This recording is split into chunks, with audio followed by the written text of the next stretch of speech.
Commissioners to order. It's good to see everyone. Look forward to a good meeting today. Thank you all for being in the audience, participating. Thank all of you who have joined us live on our live stream. Mr. Brown, has the meeting been properly advertised? Yes, sir, it is. I guess Mr. Patrick will be here later. All right. Thank you. At this time, we'll have our prayer and our pledge of allegiance. Mr. Chairman, I'd like to recognize Dr. Nancy Franklin as evangelist here in the community. Ask her to come forth, and we want to remember Mr. Virgil Jones during this time as well. Yes. Let us pray. Father, we thank you for this opportunity to assemble, to meet and gather in your name with this room full of visionaries and game changers. Father, we ask that you navigate your presence in here and everything be done in decency and order. Father, we thank you for Mr. Virgil. Reach your hand of healing on him now, wherever he is. And God, we thank you for the report that it will be great. Father, we ask that you continue to navigate and we return home to our destinations and strengthen us for this journey as the marathon continue. In Jesus' name, amen. Amen. I pledge allegiance to the flag of the United States of America and to the republic for which it stands, one nation under God, indivisible, with liberty and justice for all. Thank you, young lady. I like the visionaries and the game changers. Let the record show. Thank you again, man. Appreciate it. Appreciate it. All right, it's that time of year. It's football season. It's football season and all over Coastal Empire. Certainly football season in Liberty County, Georgia. There's a big game coming up on the 25th in Liberty County, and we invited our two respective teams to say hello to us and talk a little bit about their seasons and the big game. We want to encourage everybody to participate and support the Tigers and the Panthers. Or the Panthers and the Tigers. Or the Panthers and the Tigers. Let's be community supporters so that these young people know that we have their back. So we thank the coaches and the staff for their work with the teams. They've been in the heat of the summer trying to get them ready. And it's almost that time, so I know they're on schedule, so we're going to allow them to come first. Let's say I'm just doing just because it's alphabetical order, Commissioner Frazier. If we have the Bradwell, let's see. Bradwell has submitted a video because they have a game tonight. So let's see the video that Bradwell has submitted. They're on voice. Coach Brock. Just Coach Brock on board. Yes, Coach. Okay, all right.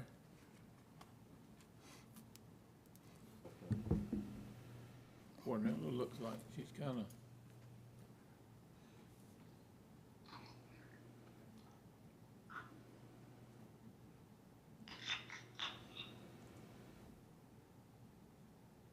I wasn't sure if you guys were playing. Are you guys playing video? No video? He said no video, Coach, so you got to go live. You got to go live. Thank you guys for having me today. I'm really proud to be here as well as the Bradwell Institute. And we're looking forward to the big rivalry game. And we want to thank the commissioners for sponsoring the game and having the Commissioners Cup be a prevalent part of this game. I know the community is very excited about what's to come next week. We definitely got to make sure to take care of business this week. Both by respect to us and Liberty County, we're definitely looking forward to it. The kids are looking forward to next week as we draw closer to this big time city rivalry.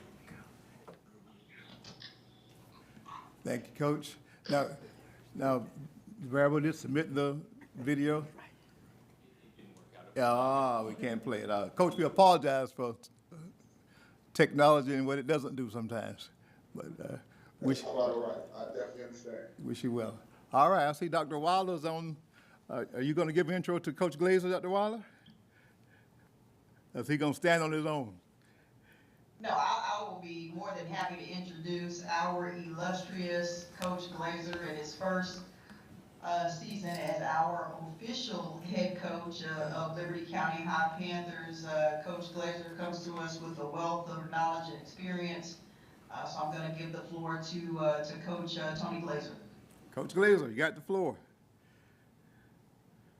Can everybody hear me? Yes, sir.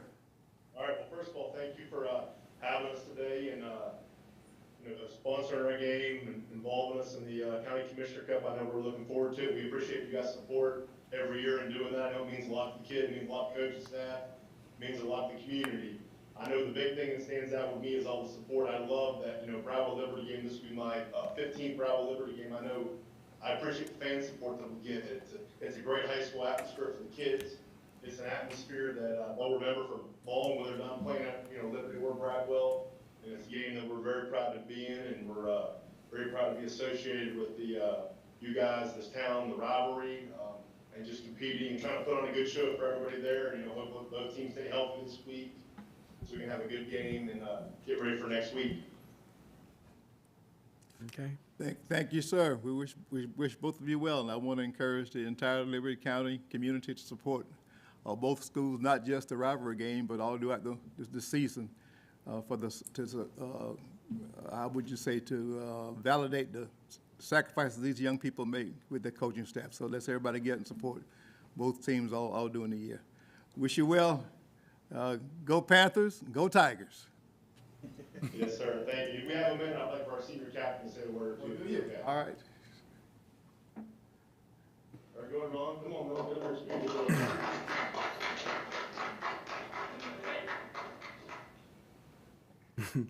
here, speak. You're on, Ron.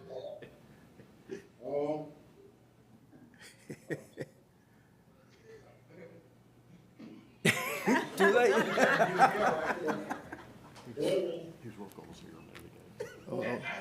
They're working on something. Ready for rivalry next week.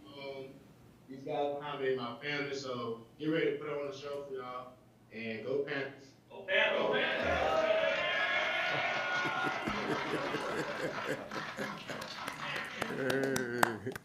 Thank you very much. Thank you very much for having us. Thank you, Coach. Thank you for joining us. All right, it's on. It's on. It's on. Okay. All right, Summer Youth Program mentors.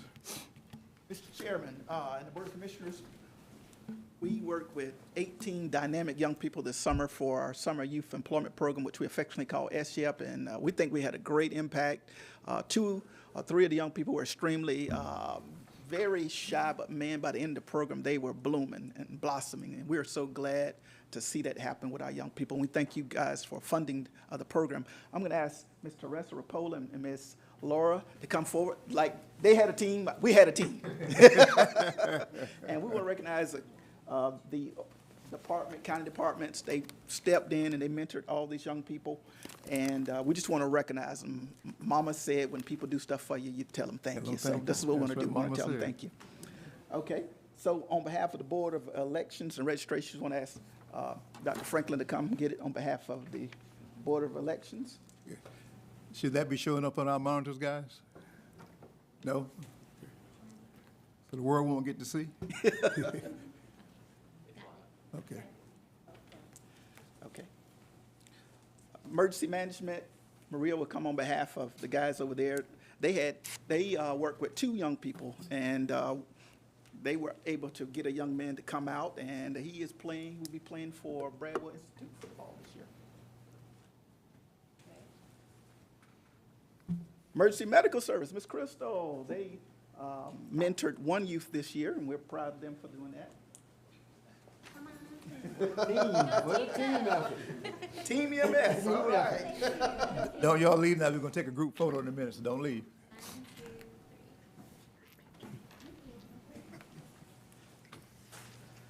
Finance Department, Miss Sam.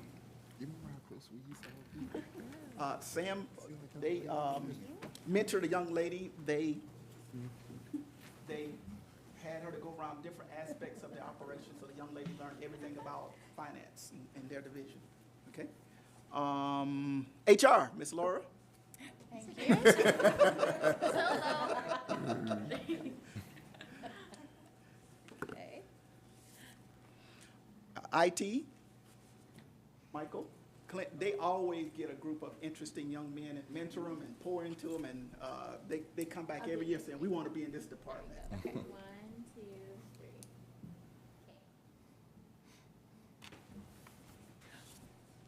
Recreation Department, Mr. Gross. The Rec Department mentor young people, and in times past, they've mentored multiple young students, and I think they always enjoy going over to the rec department. I wonder why. One more. That's one. And Mr. Trent Long, would you come forward, please? Oh, Trent. We want to recognize Mr. Trent. One of the things that we did this year was we had a competition, and Mr. Trent sponsored those who won the contest, and I want to thank him for his sponsorship of the prizes. You stand on the other side of me. One, two.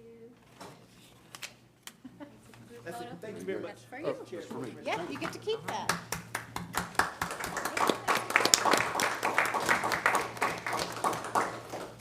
So will you all come on the podium? We need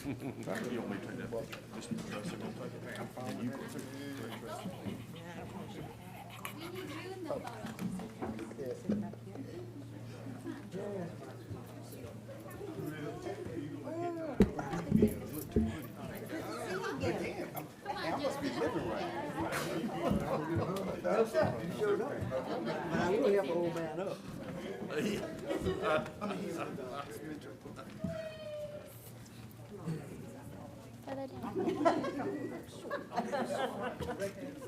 Short people up front.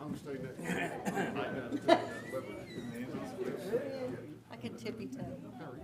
No, you're fine, Show your certificates. Stand closer, I can't see you. There you go. Oh, what? Yeah. Ready? 1, 2, 3. Got it. Thank you. Oh, you did better than Joseph.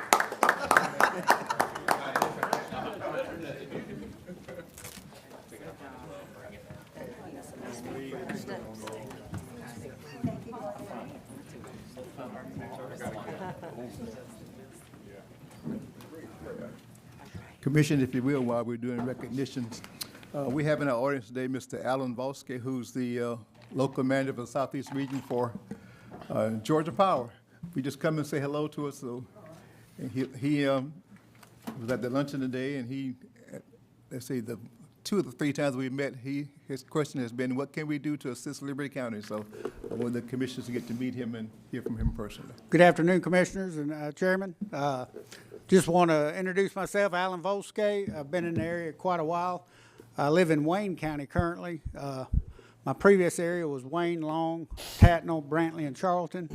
When Randy Mayfield retired, although his shoes aren't that big, they're really figuratively really big. So they asked me to take his place, and so I'm over Wayne, Long, Liberty, and Bryan County now. So I'm looking forward to doing what I can to help y'all out here. And met Mr. Brown today. I'm excited about being here and look forward to our time together. If you have any questions, I'll be happy to take them. Make them multiple choice or true and false, please. Okay. It's nice meeting you all. Good to meet you, sir. Thank you. Thank you for coming. LCPC, Mr. Ricketson, various requests. Good evening, Chairman, members of the commission. We have one variance request for you tonight. This is a request that was submitted by Lamar Smith, doing business as Smith Homes, for the Flemington Forest subdivision. They want a variance from your regulations that require any subdivision over 50 lots to have a community septic system. They would like to put in individual septic tanks instead of that.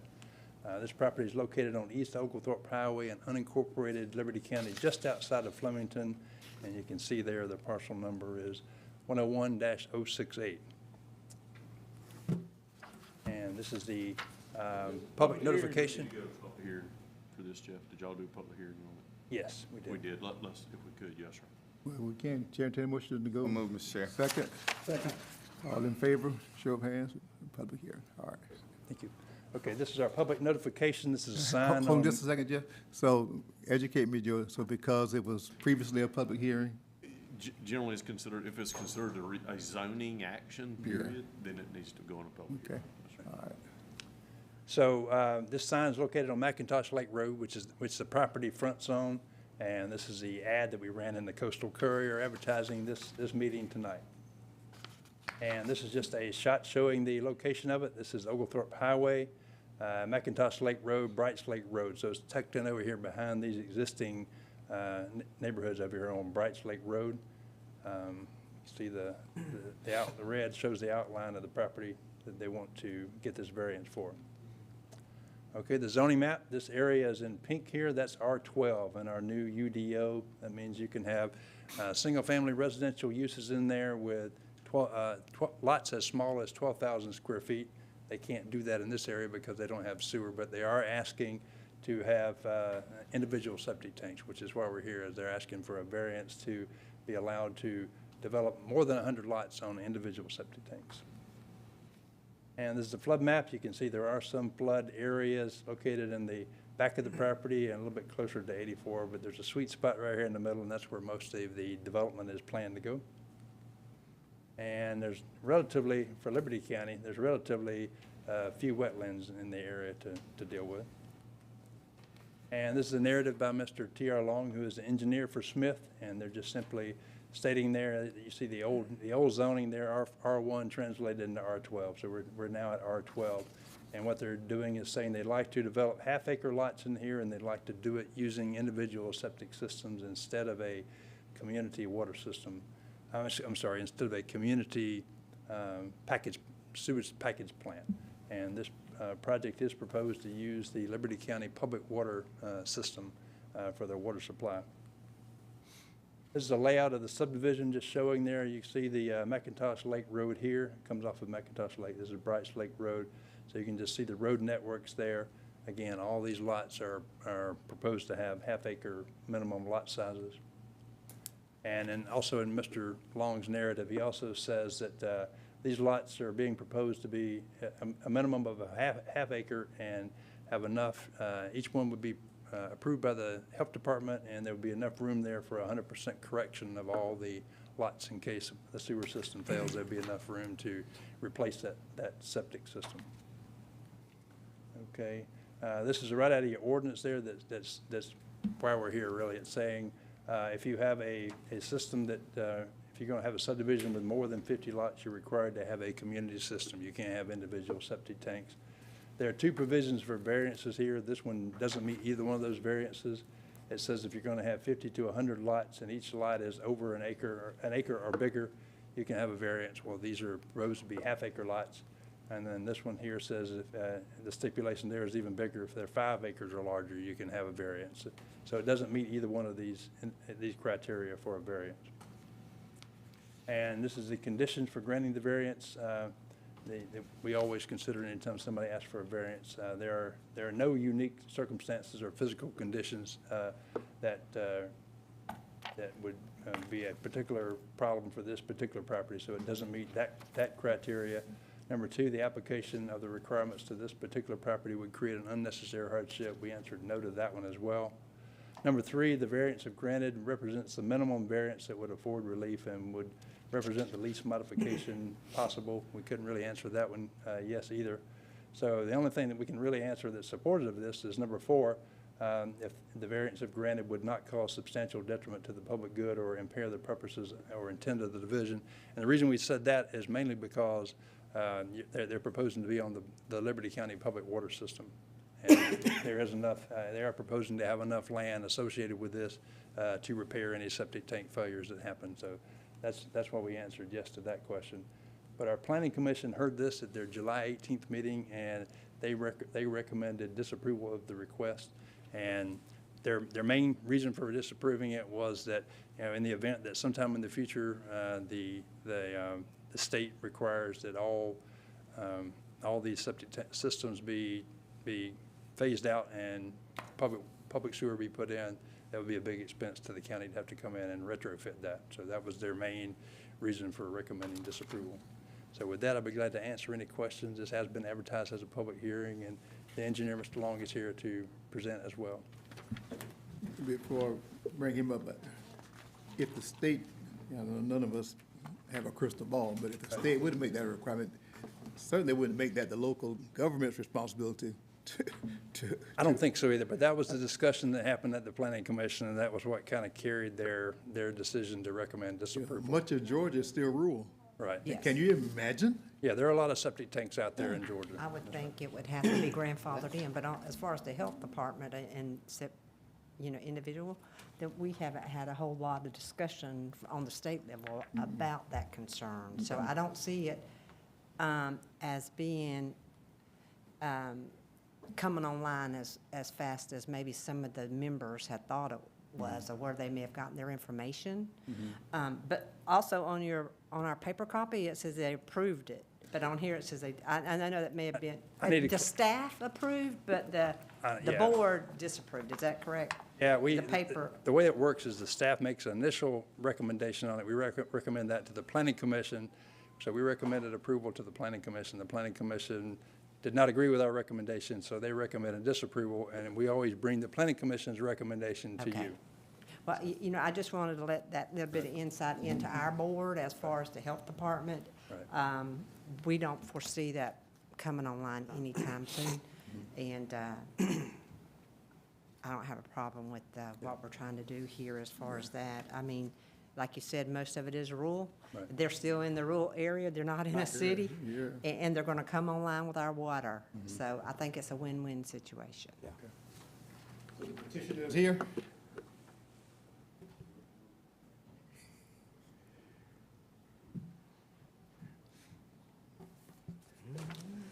The petitioner, I'm Trent Long, TR Long Engineering. I have Ashley Durrance with me. Ashley does all the heavy construction for Smith Family Homes, who is the petitioner for this particular project, just so you know who everybody is. Kind of long history with this piece of property. We did do a rezoning with it earlier in the year to get it to the zoning that we have now. We showed the half-acre lots then. We kind of moved forward with it based on the half-acre lots at that time. It wasn't until we were really in the review process that we realized, oh, we have this issue we need to cross. So we're in the process of trying to cross that issue now.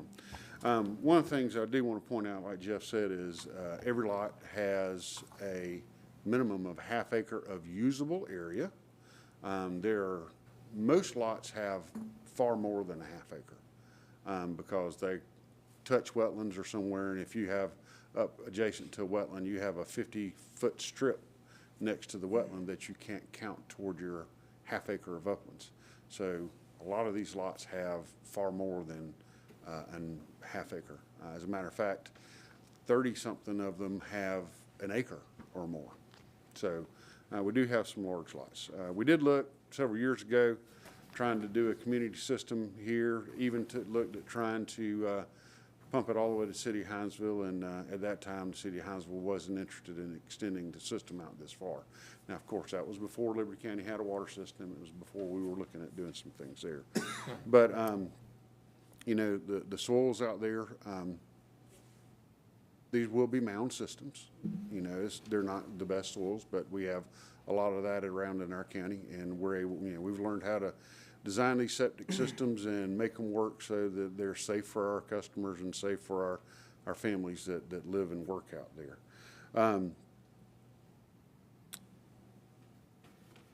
We are trying to be cognizant of the issues that the LCPC board had. One of the things we were looking at doing is, just out of pure precaution, let all our services out of our houses come out the side in case the county ever did decide to get into the water system or the sewer system there. We wouldn't have to go around back.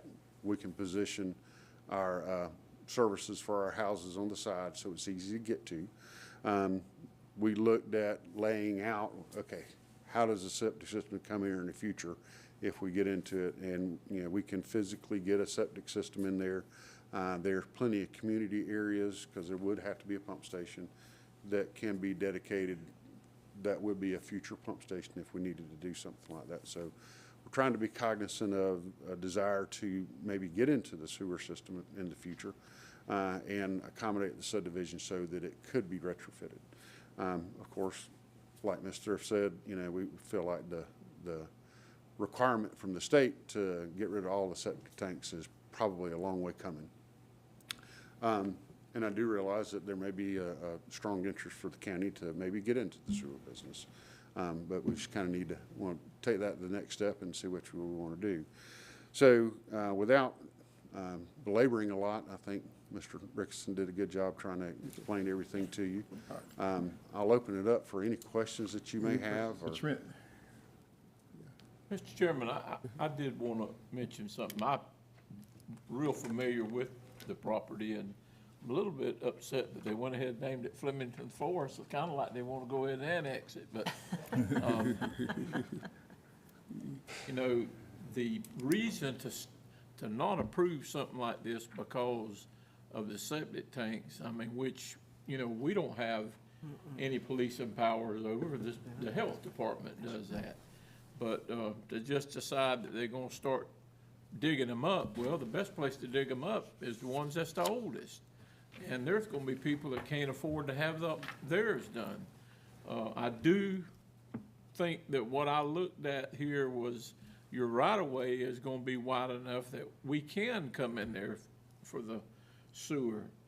Now, you go back to what you mentioned about the sewer, the city wasn't interested in it. I think they were looking at capacity, and I understand that that may be increasing, and I'll have to talk with Commissioner Gillard, because I mean, you know, some of it's at JV, and some of it's out at Fort Stewart, so the possibility of it happening is greater than it's not happening. So, I mean, I've looked at it, and I say the easiest thing to do is nothing. But I firmly believe that if we're gonna dig up septic tanks, the next thing we'll be doing is telling people you can't bury folks in the ground.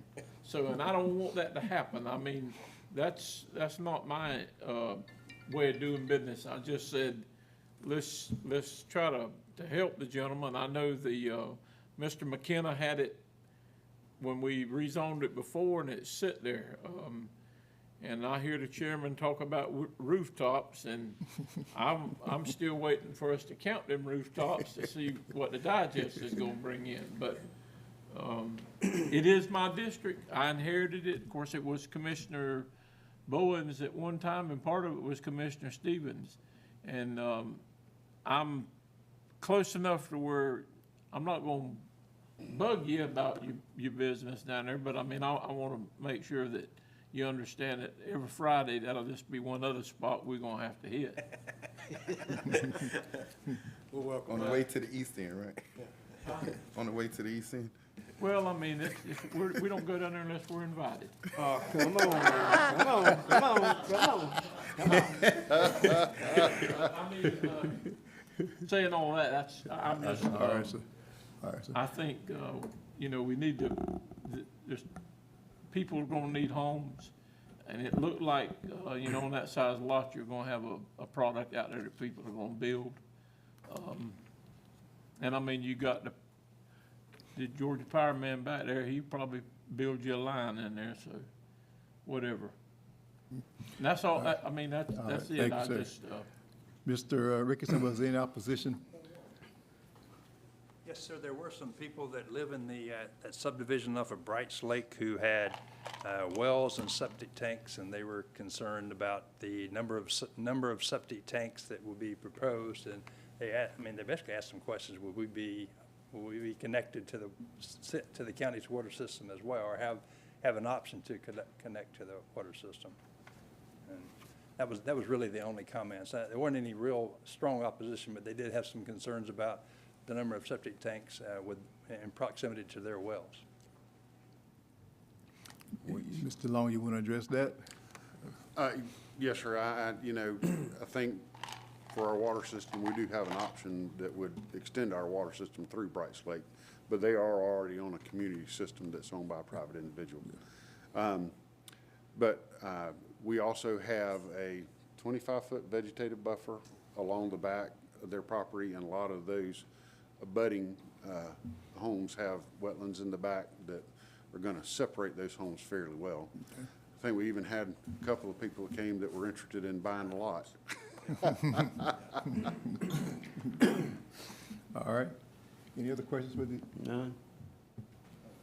Excuse me, Mr. Chair. So just trying to get clarification. So the board requested disapproval because of the possibility that the state might come down with a policy saying that we have to get rid of septic tanks. That was a large part of the discussion. Right, okay, I was just trying to get clarification. No, that was But one of their discussions. That was the majority of the concern. The state was gonna do it. Yeah. Yes, the state at some point would stop allowing septic tanks, and it would be the county's responsibility to come in and provide county sewer. Yeah. Y'all look out, this sky's falling in. Yeah, I was just trying to get clarification on that, Mr. Chair. Thank But, you. you know, it's kind of difficult to, It is. To- Points well taken. absolutely, there we go. All right. Thank you, gentlemen. And I'd like to just thank y'all for hearing our request. We're looking forward to being partners here in Liberty County and building out this project, and we're looking at others in this area, but appreciate y'all's time working on this, and staff. I mean, they've been very helpful through this process, so thank y'all for that. Well, don't leave the podium just yet. Another question. Chair, tell the motion to come out of public hearing back in the regular session. So move. Second. All in favor, show of hand. All right, now, Chair, entertain the motion. Yes, sir. I make a motion, we approve it, with the variance. Second. Any further discussion? All in favor, show of hands, please. Motion passes unanimously. Now, can we come back, can we put the map back up of the layout of subdivision? You got some questions that are related but not. Just out of curiosity, how many, the houses you're gonna build, square foot average of what? What do you think? What do you? These are, I believe there's 103 lots in this phase. This tract of land's approximately 400 acres. We've taken down the first tract from Mr. McKenna, which is roughly 100 acres of it. We'll take those others down in the future as we, and we've talked with staff, and I think y'all are kind of working on possibilities of sewer in the future, that, there may be sewer there available at that time when we do the future phases. But right now, this current phase, 103 lots. House sizes will range from, the smallest ranch around 1,600 square feet up to our largest house, which is somewhere in the 3,500, 4,000 square feet. I think most average is going to be somewhere around the 2,400 to 2,700 square feet product line. We have a website y'all are more than welcome to look at, and it's our Georgian collection homes, and it's more of our, what we consider our move-up buyers, not our starter home product. It's a little bit higher end. Usually your second-time home buyers or maybe move down, people are moving down a step from a really larger home, but well fit out for most homes. You're gonna blend them in, or will you have, We're gonna build all the same. No, I'm just kidding. No, there'll be, typically we have, I think there's 12 houses that line up. And so we'll marry those down the street. We won't have 15 of them sitting side by side. They'll be married throughout there. And typically, we're a even flow construction, so we typically plan out all the houses ahead of where they're going, and then somebody comes in, they want our X plan, whatever it is. Well, it's available on this lot or this lot. They sometimes don't get to pick their lot because we're trying to keep them staged and built in a process. So, tentative timeline? as soon as y'all get me approved, we're gonna start moving dirt. So whenever that happens, I guess next month's meeting to approve the construction plans, if we get those through, we'll start moving dirt. We're probably 6 or 7 months away from seeing rooftops or boards going up. What is DOT requiring for you to enter 84? Anything? Nothing at this time, no, sir. Nothing this time? Trent and Jeff, take me back to the, thank you, sir, to the photo that shows all of the wetlands. I'm interested in, Jeff, as we prepare to redo the comprehensive plan, I'm going to show it that well. The property on the backside, that's all available property for future development? Yes, sir. I think this wetland is from the wetland bank that the federal government maintains. We've actually done a wetland survey of this, and we have exact wetlands which are incorporated in our construction plans. So. I'm thinking comp plan, future Liberty County growth, there's more acreage there that could be developed. This piece would become available.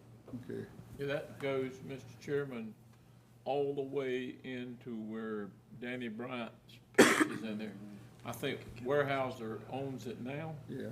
But it would be a area that you could put, I'm saying roughly 1,000 homes in there. You would then, but you probably wouldn't even touch the old Hines Road. Okay. Acclimate me, am I on this side of Liberty High School? I'm on This the is other Liberty side. High School right there. Okay. This is the, Jeff, I'm just thinking about comprehensive plan commissioners, you know, future growth of the county, traffic coming out there.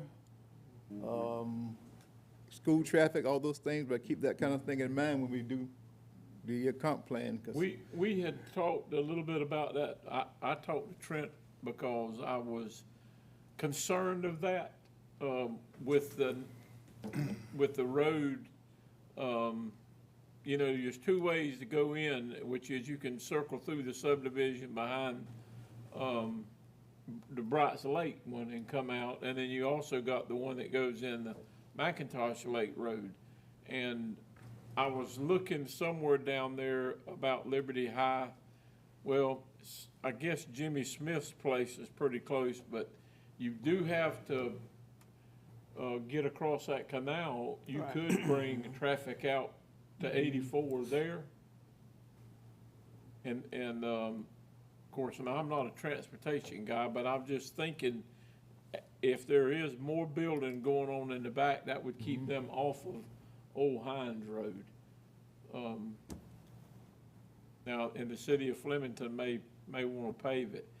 Trent, did you touch base on the road going into the McIntosh Lake Road? Now that, part of that's paved up to that curve, correct? yes, sir. This part of McIntosh Lake Road is paved. This part is dirt, and it comes on around, then actually gets back into McIntosh Lake proper. But this is, you know, what he's, what's in these plans for Flemington Forest is connecting to the existing paved road there. Future phases or anything that goes there would require paving of that roadway. Well, that'd come up later on. I'd like for us to look at that, Mr. Chairman, while this gentleman's gonna have the paving equipment. Trent, can we get right-of-ways and all going into the McIntosh Lake Road? It's just a short piece there, and straighten that out, and maybe, we can put some asphalt on it too. If, I mean, that would help them, the whole thing there. Yeah. I'll be glad to look at that. Yeah, let's look at that piece right there. Maybe the curve needs to transition a little bit. This out a little bit, or do something a little different there. Well, good, just making an observation, looking at that available property and the way the county is growing in leaps and bounds as we, you know, the mixed use all along there. I know there's probably some more commercial interests. Once, from what I'm told, once the Flemington Curve project is done, there's some tentative commercial interest along that curve. So I'm just trying to put all that together, because whether we sit here or not, somebody's going to have somebody's have to deal with that. Commercial lots that are facing along here that would benefit from more rooftops behind them. Yeah. All right. Observation. Thank you, gentlemen. Thank y'all. Thank you.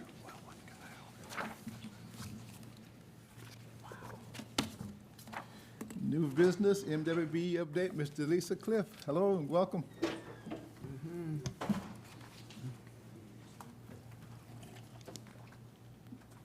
Good evening, Chairman and Commissioners. Good evening. I'm here this evening to talk a little bit about the past, the present, and the future of MWBE programs as they currently exist.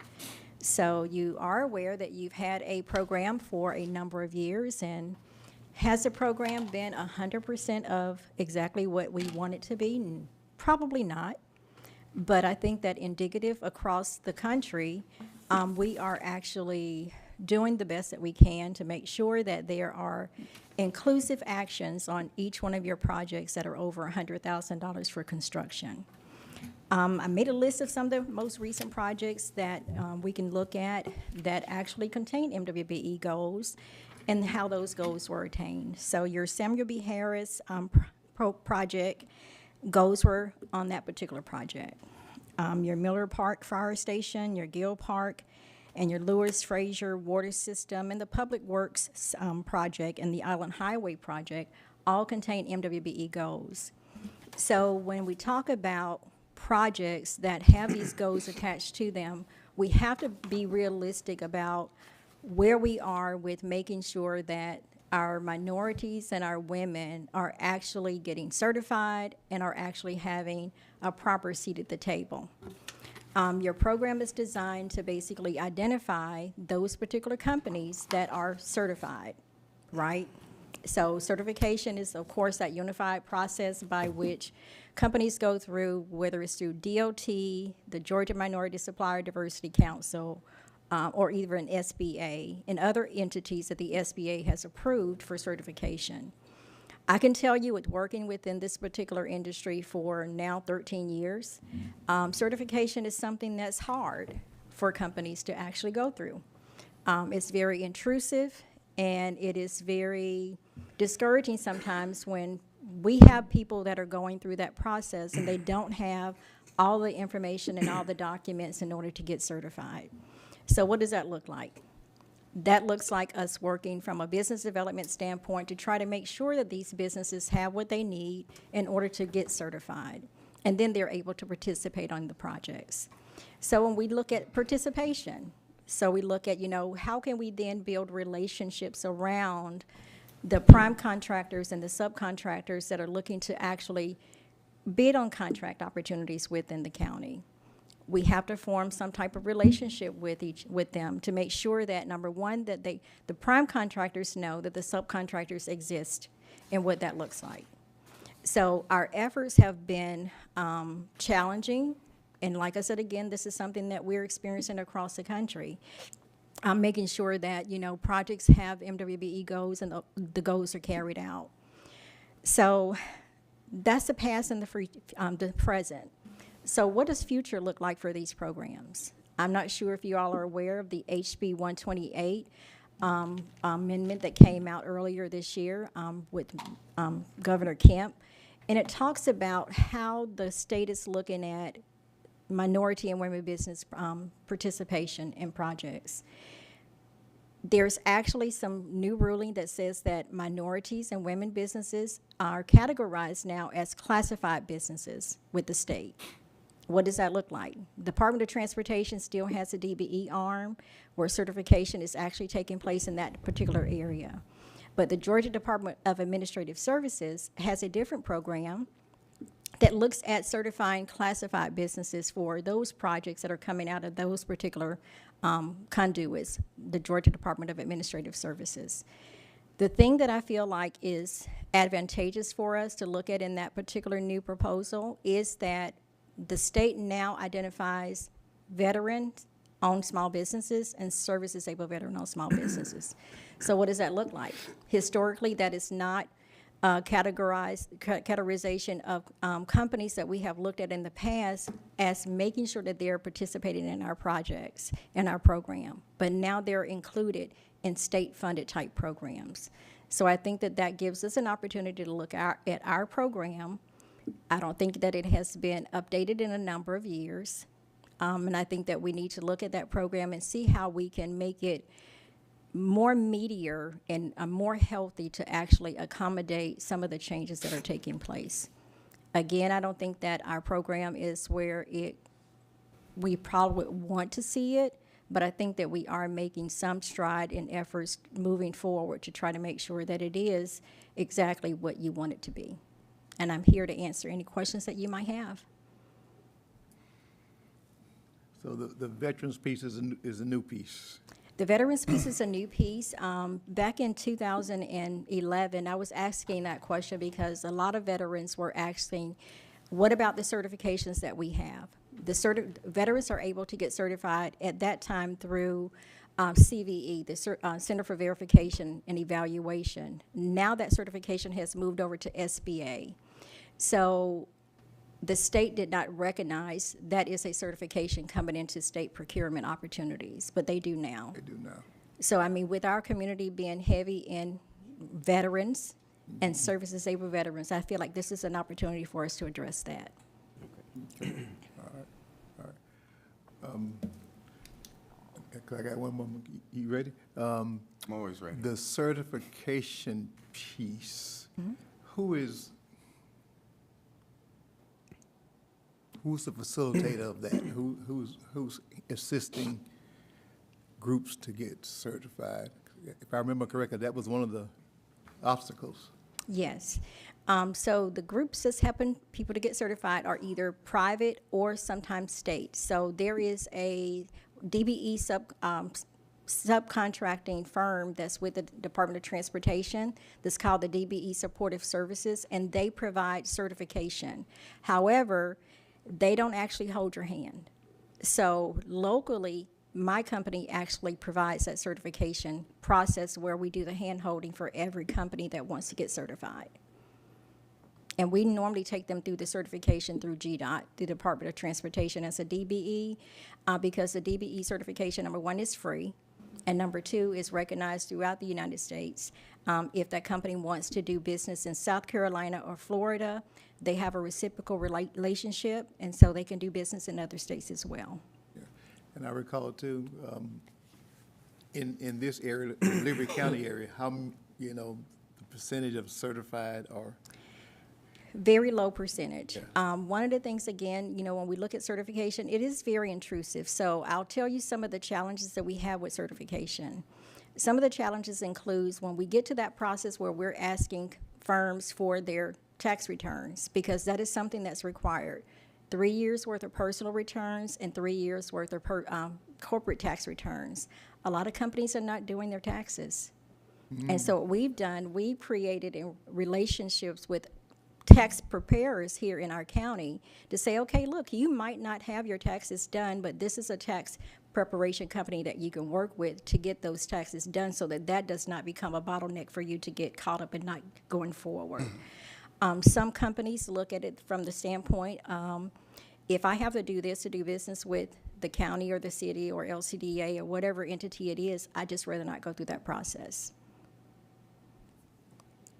So there again, there's challenges across the board. I've seen it not just in this community, but in other communities as well that I work with.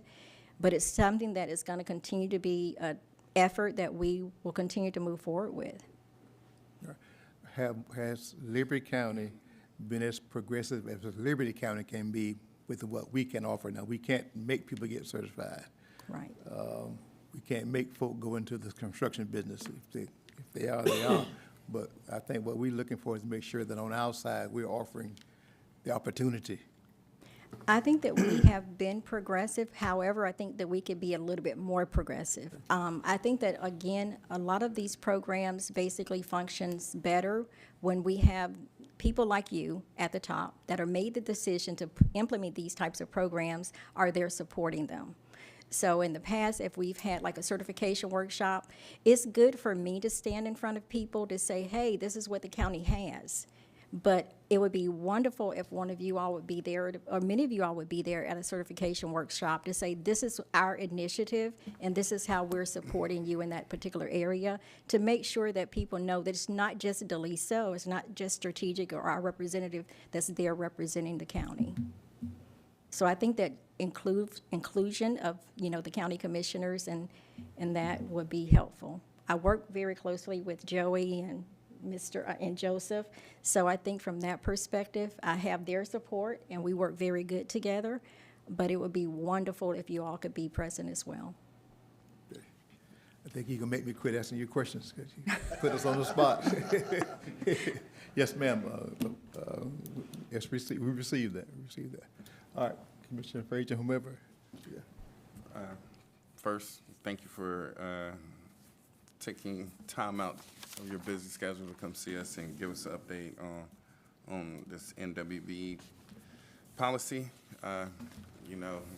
I think everyone in the room knows I normally ask that question for every project that comes in front of our desk, just about a participation. And I heard you discuss about, I guess, the obstacles that we've had in the past. And I know in the past we've also have done some workshops, but that was many moons ago. Even when we were doing that, we were having difficulties with participation. But I know that was many years ago, so I don't know what we need to do now to try to bring that back. Even if because we're not the only ones who have this policy in place, us, the Development Authority, the school system as well, correct? No, the school system does not have a program. Well, I'm not aware of that program. If they Well, do, City of I know Hinesville the city of does. Hinesville does as well, so, maybe possibly if we could all just do some type of collaboration to try to bring everyone to the table.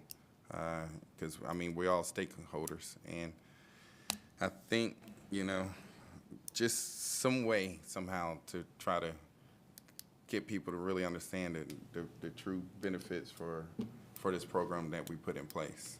And also to make sure that there's enough meat and potatoes and teeth in it to make sure that it stays moving smoothly. And then also, I know we have this NWBE policy, but we don't have anything in place for like local participation either, for local businesses, or we do?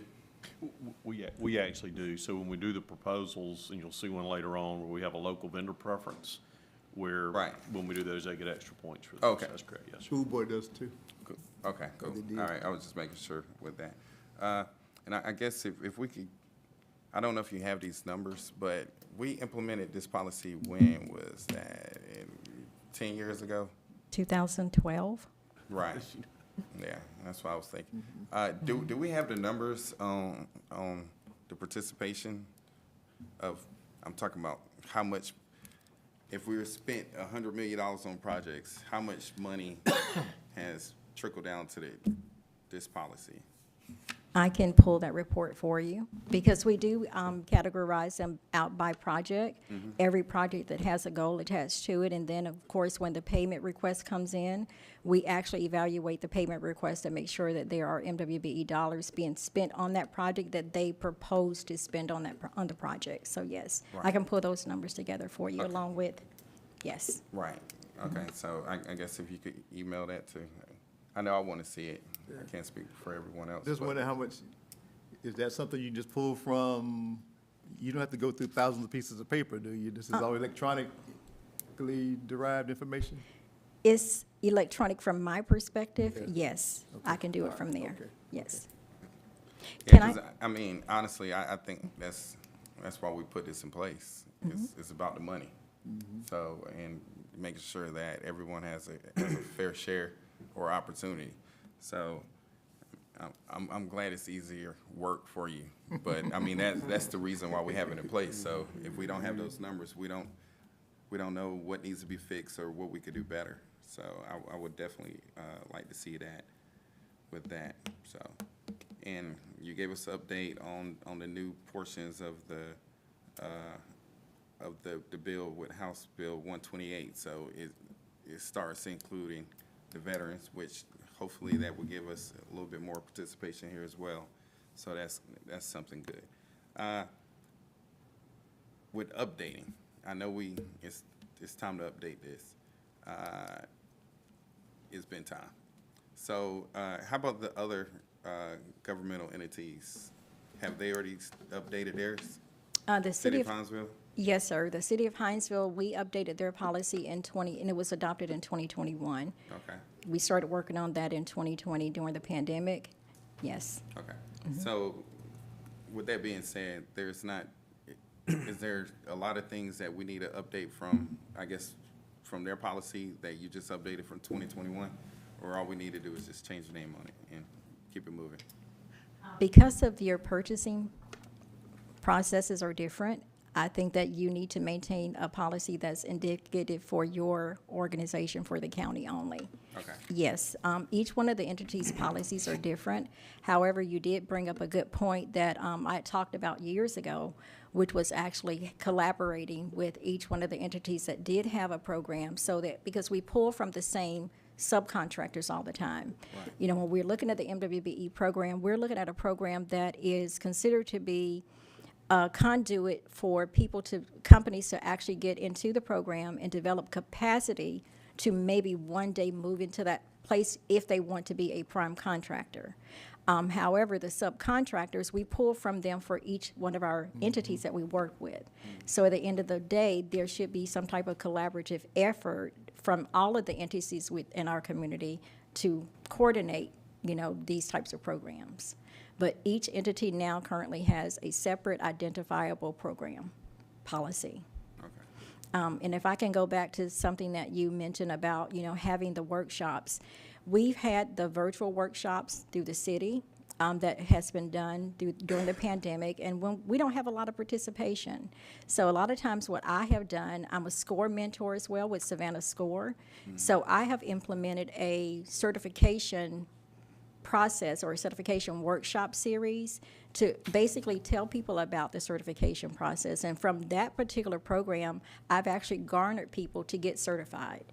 So I'm reaching outside of what we normally do here in person to say, okay, look, we have to change up how we're doing business in order to try to find those individuals that want to get certified. So we take that on the road. Awesome. On a virtual way. Good.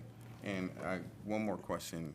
I know in the past, also, we were having issues with some of the businesses, not just with dealing with the tax preparation standpoint, but also from bonding, correct?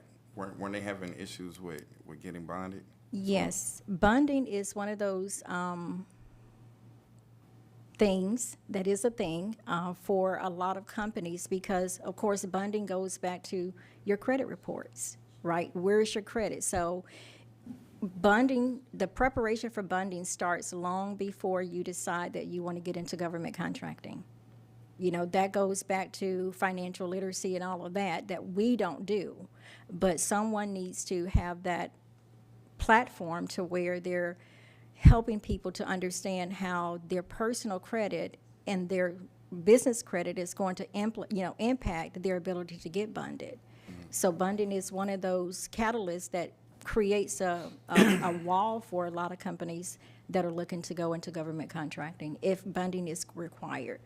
I have the position of when there is a subcontractor working on a project and the project is already being bonded by the prime contractor, that the prime contractor's bond kind of sort of over captures that subcontractor on that project. Yes, so then it eliminates that subcontractor from having to obtain a bond. Okay. But I think it goes back to education and financial literacy when it comes to preparing for bonding. Absolutely.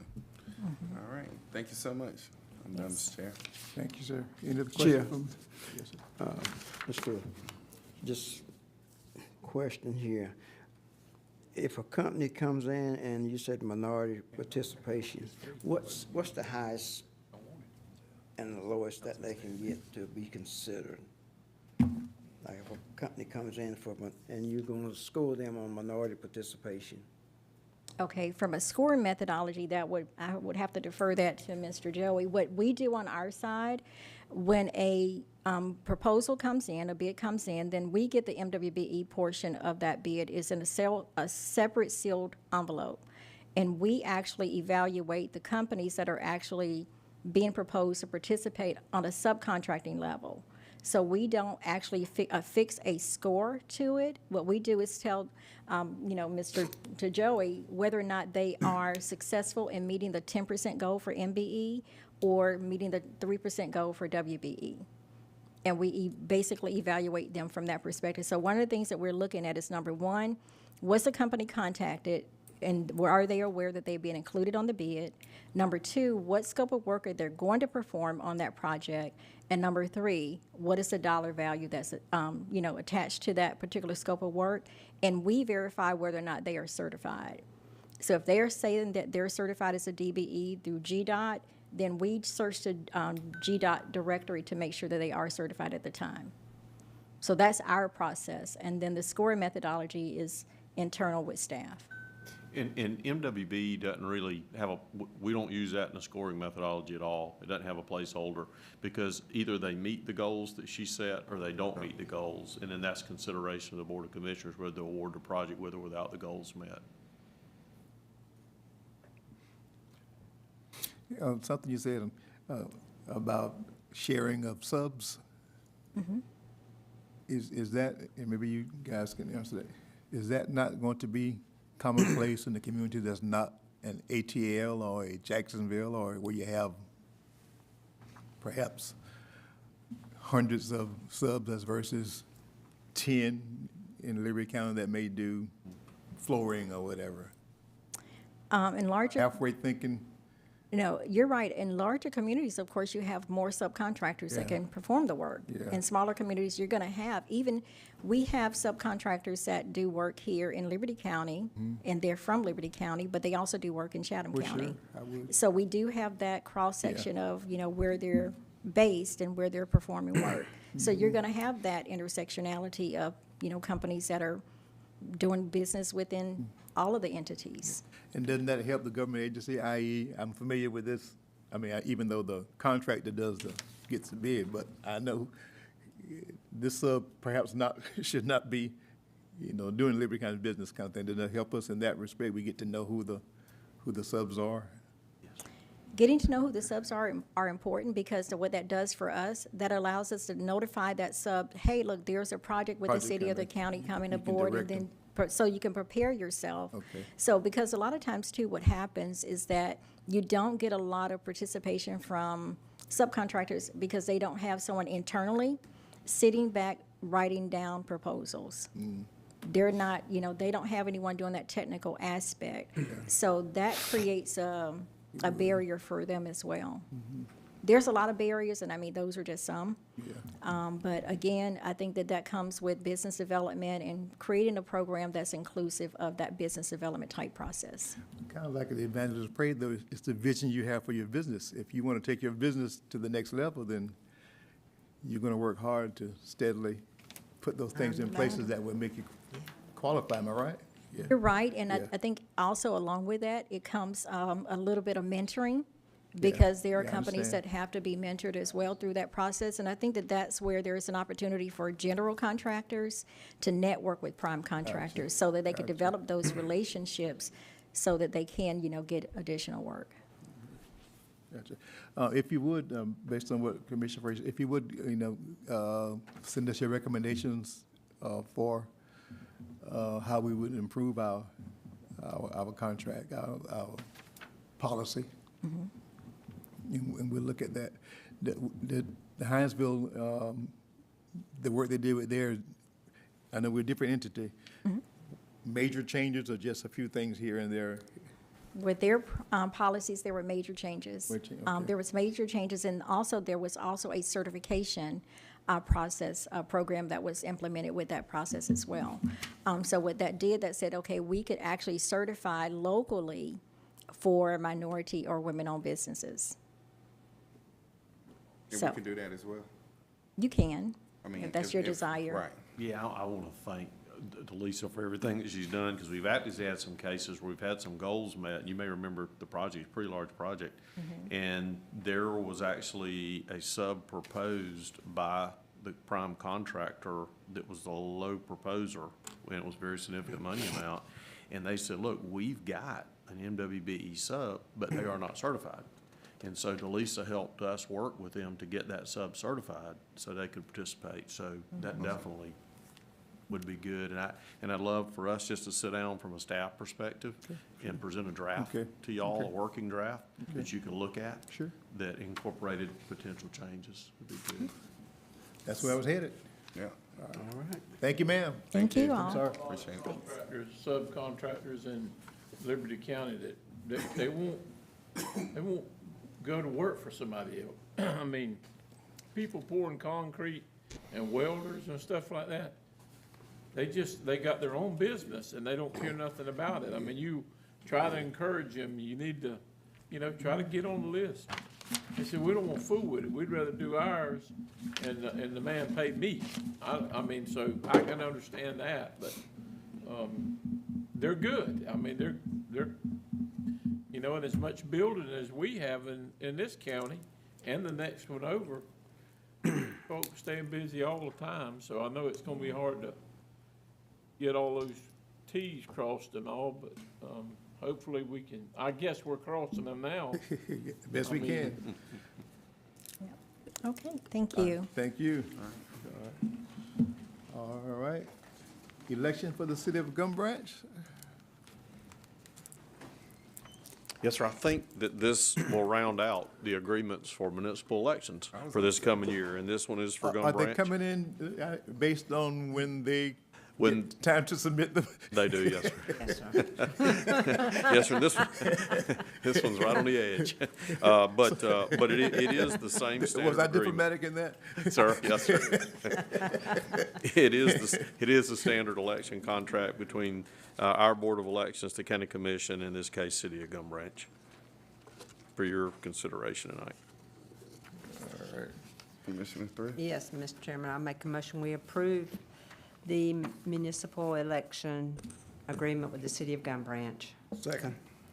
Any further discussion? All in favor, show of hands, please. All right. This should be the last one. I believe it is the last one, yes, sir, at least for this year. Let the elections begin. Qualifying is sometime soon. Next week. isn't it? Monday, right? Monday, yes. Mm-hmm. All right, sir. Tell the story. Recreation fee schedule, Mr. Gross. Or date fund? Date fund. Did I miss something? Date, yes. Yep, date fund request. Mr. Gross wanting to cut in front. We talked He about moved. This will be real quick. This is that application for drug abuse treatment education fund. In this case, it's from the Fraser Counseling Center. The amount requested is $5,000, and there is sufficient balance in the date fund to cover this request.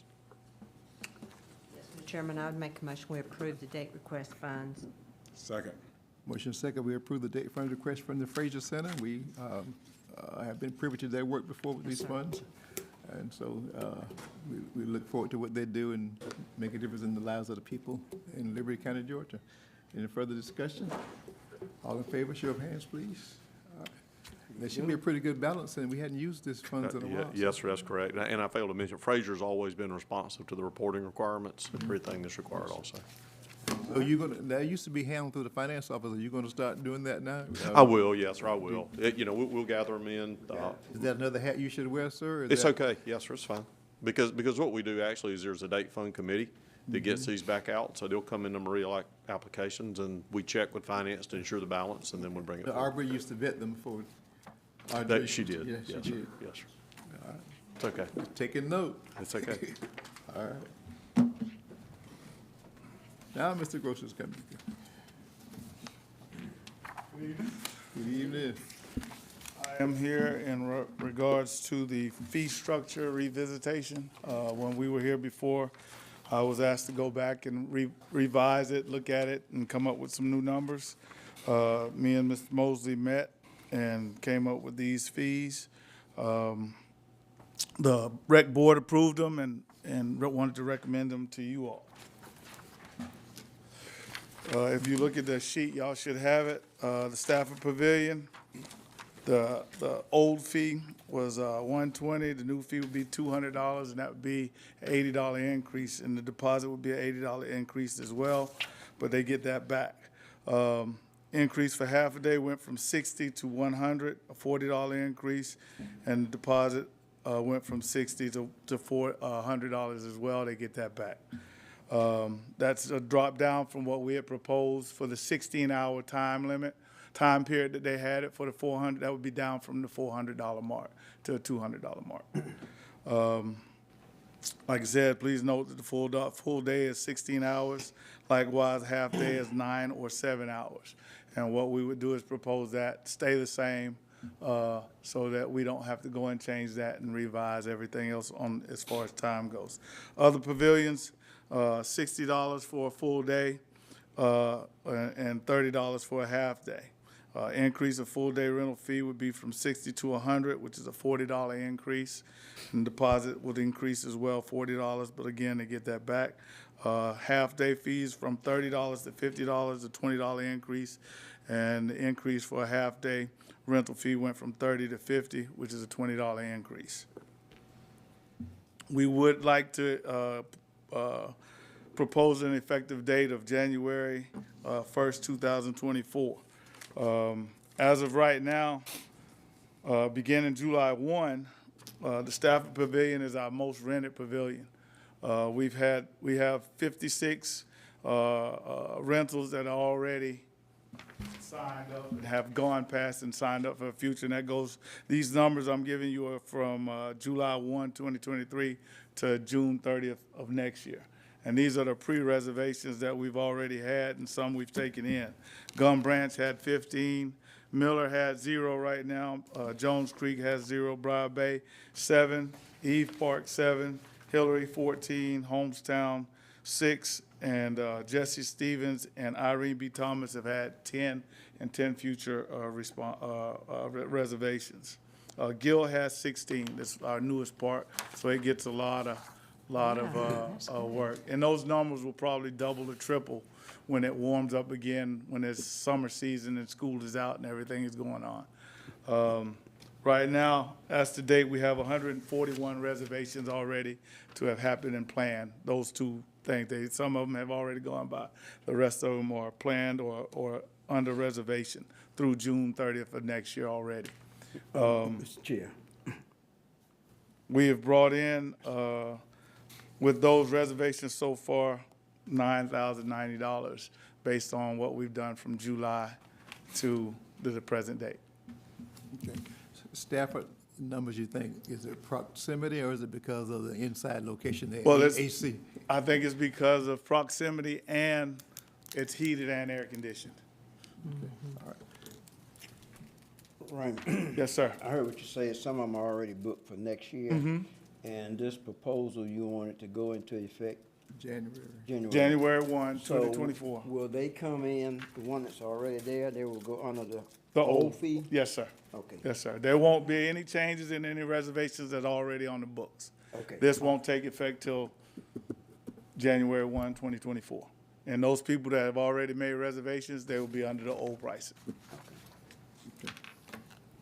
So this proposal is for just the fields and the property, not teams or whatever? The team portion of it that y'all got last time, that's still in play. That's as far still- as- okay, so we're That's just still, looking that at was in the last proposal. We wanted to do this because it wasn't an issue with that part of it. Okay, but there's no doubt with everything else increasing, and then you have to go in there with your staff and make sure it's all right with the fields and clean up and all of these shelters and pavilions, and no doubt they are getting used. I know Gum Branch is, and I love to see them out there. Me too. We don't want to price them out, but I appreciate the fact that you and Mr. Mosley's looked at it, reviewed it, and I think it's well worth the money that they have I to pay think so myself. too. Sometimes they'll go away and leave the lights on. We've had many issues, but we fix it and keep on going. I understand. You haven't been complaining. Mr. Chairman, I just, Joey, when we have our budget workshops early in the year, and recreation is listed as discretionary, I mean, what, the categories? I know we got some stuff that's mandatory, that we have to fund, and recreation falls into what, that's the. It's really discretionary. That's what we It's call it. not a required activity. That's what we call it. Yes. Yeah, it's not required. Right. But we do that as, for the taxpaying citizens of Liberty County. And we provide those, the games, the fields, the facilities, and now for whatever reason, and I guess I could direct this at Raymond, the need to increase, and I know everything is going up, but the need to increase the rental for a program or department that's already budgeted discretionary that the taxpayers are already paying for. Okay, and then to say a full day at Stafford Park, which is already covered by the taxpayers, but now to increase the rental fee. What's the thought behind that? What's the reason for that? I mean, it's kind of like it's free, but let's charge them for it. That's what I'm seeing here. I mean, it's already budgeted.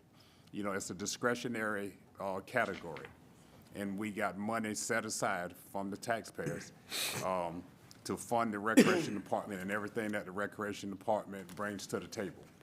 The games, the football season, soccer, T-ball, everything. It's already allocated in the budget. but we're gonna increase the cost for someone to have a party for a 5-year-old soccer team. What's the thought pattern behind that? Well, we increase periodically in everything that we do, and that's the thought process. We increase periodically with the cost of jerseys. We increase periodically with the cost of anything that we do there. Well, the jerseys, they take that home and I mean, they buy that, don't they? They buy that. That's a part of the fee, but the fee that we charge doesn't cover the cost of what we're buying. No, you said the jerseys. You used the jerseys as an example. The guy that plays T-ball for the Reds, he let's say he pays $15 for that T-shirt with a number on the back. That's his. That's his. He can take that home and whatever. So that's his. He's buying that, like going to the store, going to Dick's Sporting Goods and buying something. That belongs to him. But that field where he plays belongs to the county. Right.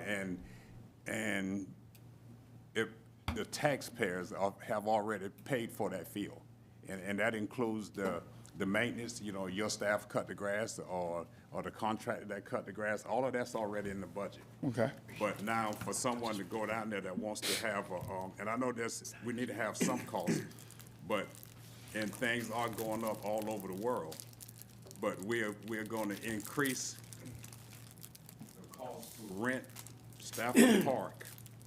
And I guess I was just trying to figure, do we increase it because everything is increasing, or we increase it for a certain purpose? You said just a while ago that when you were talking that we brought in $9,000 worth of revenue. Okay, and so what's the revenue for? That money we get and we create or generate, it doesn't come back to us. It goes into the general fund. So for me, it's not about us getting the money, because I know we don't get it in that regard. Right. It goes into the general fund. But I think with what all we're doing, every couple months we have to replace, and like I said, some things are budgeted into for maintenance and whatnot, but everything is costing more. Everything is, we get the vandalism at the recreation department all the time. So everything's costing us more. And our budget is around the same as it has been. So I know you said last time when we talked about it that that's already budgeted in. But every now and then, periodically, we go up on everything. We just... Yeah, and I understand that, but we're not going to, somebody goes down there and vandalize the bathroom sink at Miller Park and just tear it off the wall. We are not going to not replace it because we couldn't rent Stafford Park. I mean, Right. we're going to replace it because it needs to be replaced. We have to. And that's already, the money for that replacement is already in there. Now, yeah, I mean, it's already covered, the way I see it. So let me ask you this then. This is a proposal that we wanted to come to you all with. We don't have to change anything. Well, yeah, and. I mean, we don't have to charge for any sport. It's for our review, and I appreciate that. I was here when we talked about it the last time, and I think that's why you brought it back, because we didn't agree on it then. I'm just saying that it's something that we provide for the citizens, and it's already paid for. Yeah. That's if I'm not that's my mistaken, thought. though, he has his expenses, then he also has his revenue, and this is a part of what the projected revenue for his department. Am I right? It is, and I think the idea is not to try to offset all the costs of any of the facilities or any of the programs, but just to help get back some portion of an increased cost. But I certainly follow Commissioner Good's thought too. Well, I'm just saying, if you, I rode by the Ford dealership today and yesterday, and they had a bunch of F-150s. I don't know how many they sold, but they were still there.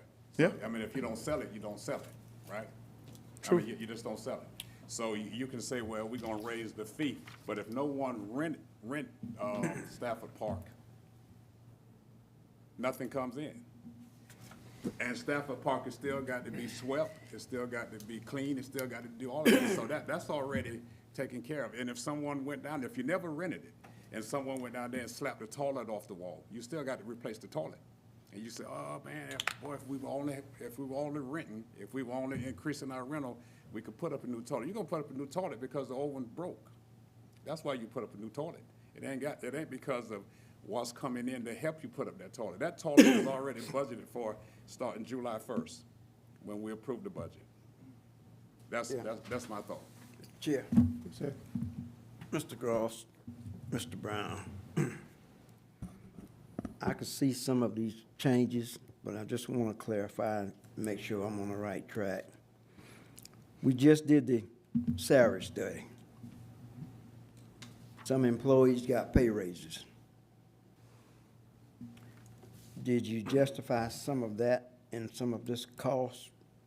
And now let's say if somebody wants to rent the John McIver Center down there. Mm-hmm.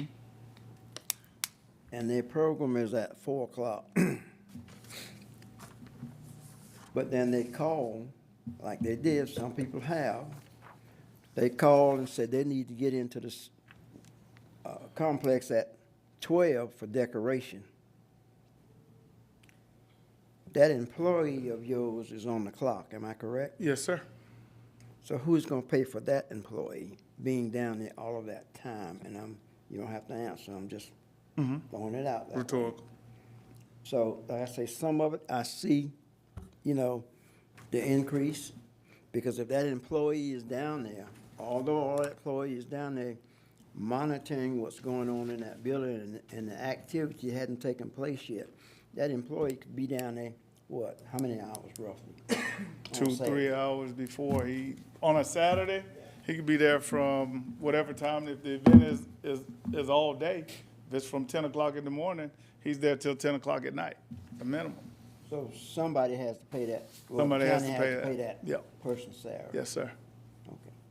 But Now, it's just like the swimming pool, the lifeguard gets paid whether he got 5 kids or 55 kids, right? Well, we only have lifeguards there depending No, on the number I'm of kids that just we using that have. as an example. Yeah.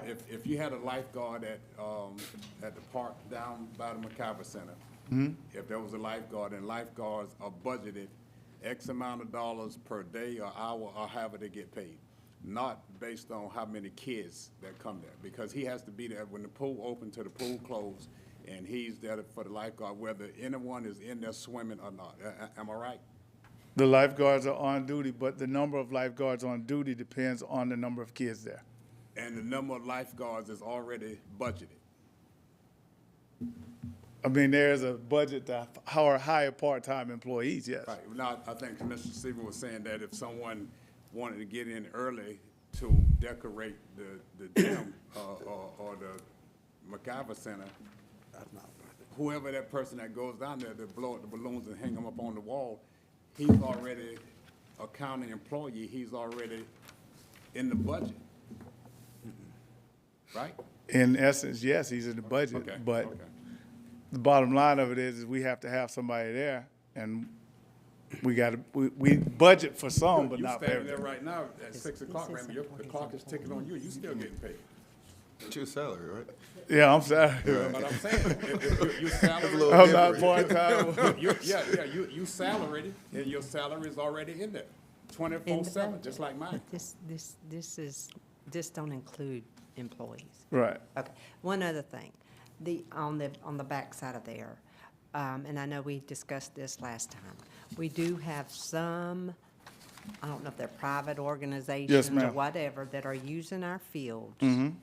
that we, as a county, take care of, whether it's the Liberty County Rec Department or if it's a private is it private? Private travel ball organization. Travel ball, there we go. Yes, ma'am. Travel ball that comes in and uses the facilities, even though they're county residents, but they may be coming in there, and you have to do an awful lot of scheduling to keep that under control. But you also have those guys that are coming in. Travel ball is for profit. Mm-hmm. And so, I don't know why we can't increase this, myself. If there's some discussion on the pavilions, but, I believe that you and Mr. Mosley's done a good job at reviewing that again. And I do not think that I do not think it will decrease. I think it's going to continue to increase as far as people renting those pavilions out. I We agree. want an outdoor community, and I believe that people are gonna be out there. And, but I just wanted to throw that thought out there that some of these fields are being used by private organizations for profit. Mr. Chairman. I understand the argument you make, well, the points you make about, yeah, everything increases over time. I remember when gas was 50 cents a gallon, you know, and that was once upon a time also. But the recreation department, from my observation, and most of this is we doing this for the kids, the youth of this county. And the more burden we put on their parents or whoever may be responsible for their financial abilities, I feel we're doing a disservice to the youth of the county. We want to provide for the youth, give them things to do, keep them out of trouble, but if we're gonna keep going up, I even looking at the one about the batter's cage. I mean, it's free as of now, but then we're gonna go to, what, $25 an hour? I don't see somebody that's getting it for free now paying $25 an hour just to be in the batting cage. We want to do more for the kids. I think this would be more of a deterrent than anything. It's more of a burden on their families, the more of a burden on their finances, and even with the pavilions, you know, even if they are staying booked, reserved ahead of time, well, we getting revenue or whatever it is for what we charging now.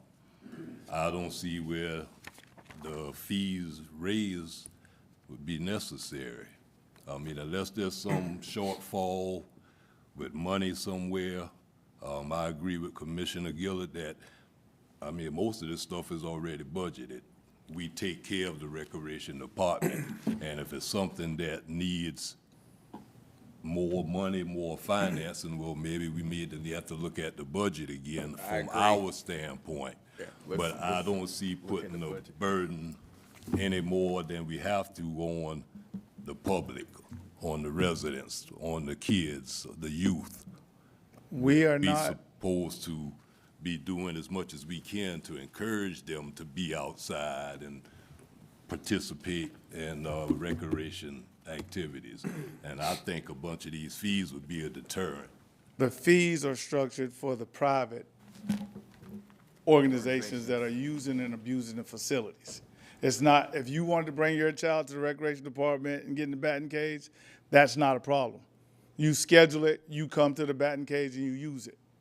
What we're charging for are the AAU travel ball teams, the baseball teams that come in and they take over the batting cage. They take over the athletic complex, and you couldn't get out on the field with your child because they want to schedule it 5 days a week and on 6 days a week, and then on the 7th day, it's first come, first serve.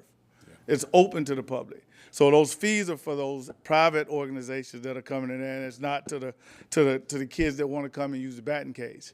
As far as kids at the recreation department, we don't turn down kids at the recreation department. Any kid that wants to come and play at the recreation department, we make sure that they're able to do it. So we're not passing that fee structure on to the kids because the kids are always allowed to participate at the recreation department. Yeah, well, excuse me, Mr. Chairman, I wasn't arguing more or less about that part, and I understand where as far as the private organizations, and yeah, that's understandable, but this is a wholesale change, and we got the pavilions and everything in here, the gym, the batting cages, I mean, the soccer fields, everything is one whole pie. You know, if we were just doing something with the batting cages because of those reasons you just explained, okay, maybe it might make a little sense to me. But those pavilions and some of this other stuff, I just don't see it. That's me personally. Thank you. Look, I just want to say this again. Raymond, I was on I think me and you and several other people, we were on a Zoom call, and this guy, he did have a travel team. And, but I think you also told him, and we told him that, you know, what the travel team does is totally separate, but we are not going to let them interfere with our structured recreation league Right. games. You know, and like you said, you know, they want to just take over, but they're not going to take over because right now y'all got rec football from kids that sign up through the rec, and it may be a travel team that want to be out there at the same time the Colts are playing, but he can't do that. He can't do that because the Colts got that field because they're the Liberty County Recreation Department sports programs, and we're going to take care of all of those. And if there's a travel team that wanted to use our facilities, it's going to be after we have taken care of our sports programs. Now, and what I was saying, the cost of the pavilion, that's not a travel team. That's someone that wants to have a party for a group of kids, and they rent that. And we've already got a rental fee. Okay. And we are going to increase the rental fee. That's what I was talking about. Now the sports fields, you know, using the sports fields, and I think we had years ago. You wasn't here then, but years ago we had a swim team from Richmond Hill or something like that, and they wanted to use the swimming pool down in Midway, and we told them that you cannot interfere with our operation of the pool. I think we open up from the time school get out to the time school close, 7 days a week from 1 to 5. And if he wanted to do anything, he had to do it outside of those hours. And I think he agreed. And he even agreed to even modify the pool so he could swim at night around Christmas Eve, you know, when it's 20 degrees outside. He did something to the pool like that. So that didn't interfere with us. And these traveling teams, traveling baseball, traveling football, traveling basketball, they're not going to interfere with us, with our league games. And you know, but when I see this fee structure, it says the pavilion, that the traveling team would have to pay the same fee that anybody pays, right? To rent a pavilion. And if you're talking about traveling teams, so if there were no games on a Saturday, and if a traveling team wanted to go to Troop Field or J.C. Park, if they still got that down there, he would have to. You saying that he would have to pay to use that? That's where the fee for the fields come from. Sir.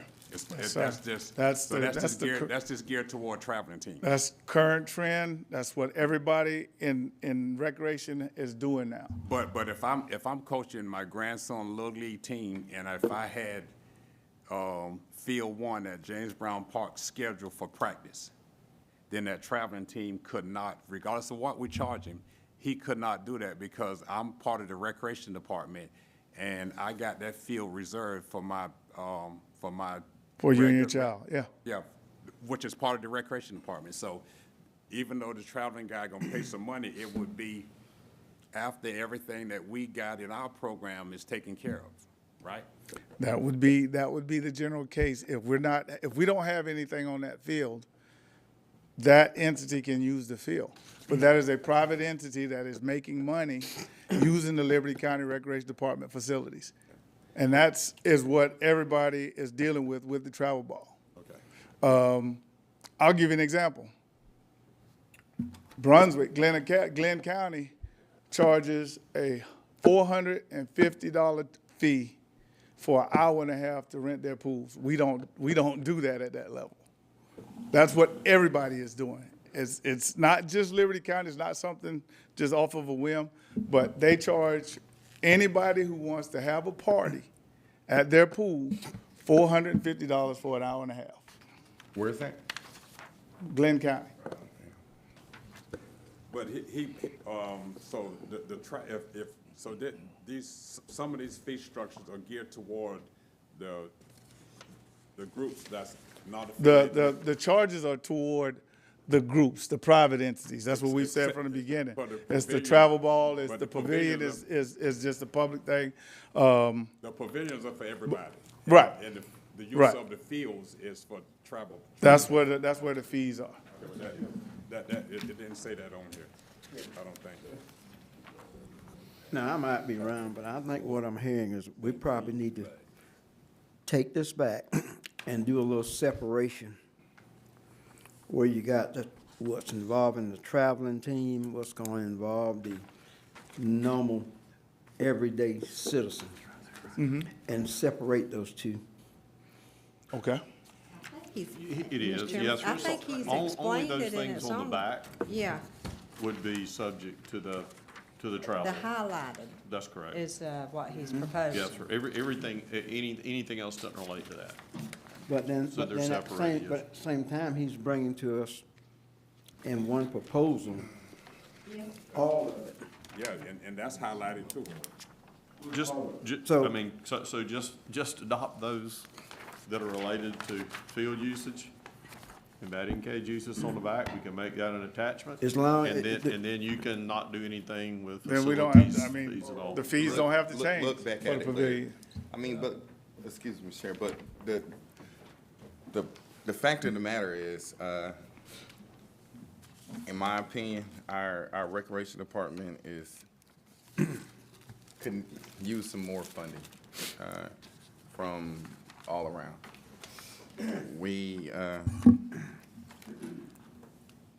And I understand, just like Commissioner Gillard said, that the recreation department is not something that we have to do from the state, but any county that looks like Liberty County or is trying to create an environment where you can live, work, and play is very important to have a strong recreation department. I agree with you 100%, and this right here should have been in your budget. This don't need to be coming up like this. That should have been budgeted. When we got ready to vote on it, then it would have been included. But to come up here 6 weeks after we've approved a budget and then ask for an increase, this stuff like this right here needs to be in it. Now, you said anybody that's sitting in there in that batting cage, every batting cage is supposed to be locked, ain't it? So for traveling, It has one entrance. well, if somebody comes up there and says, I'm They have from to Wayne schedule County, it. I'm gonna do this, so you gotta get an employee to come unlock it, right? Yes, sir. And you won't know where he's from unless you look at his tag. So it needs to be a budgeted item and be done with it. And when I say that, if you're asking, what's it looking like, about $10,000 a year For, for the increases?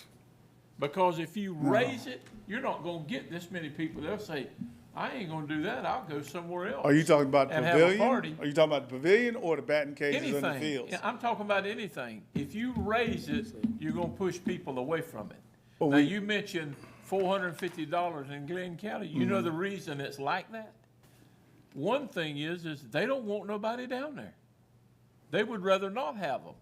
So I'm just saying, what we're doing up there is, we need a budget for it, and then we can, it's approved. But we've raised the taxes. They ought to be somewhere, some money stuck around out here somewhere that we don't have to increase it for the individual that wants to have a family reunion, somebody that wants to have a birthday party or whatever.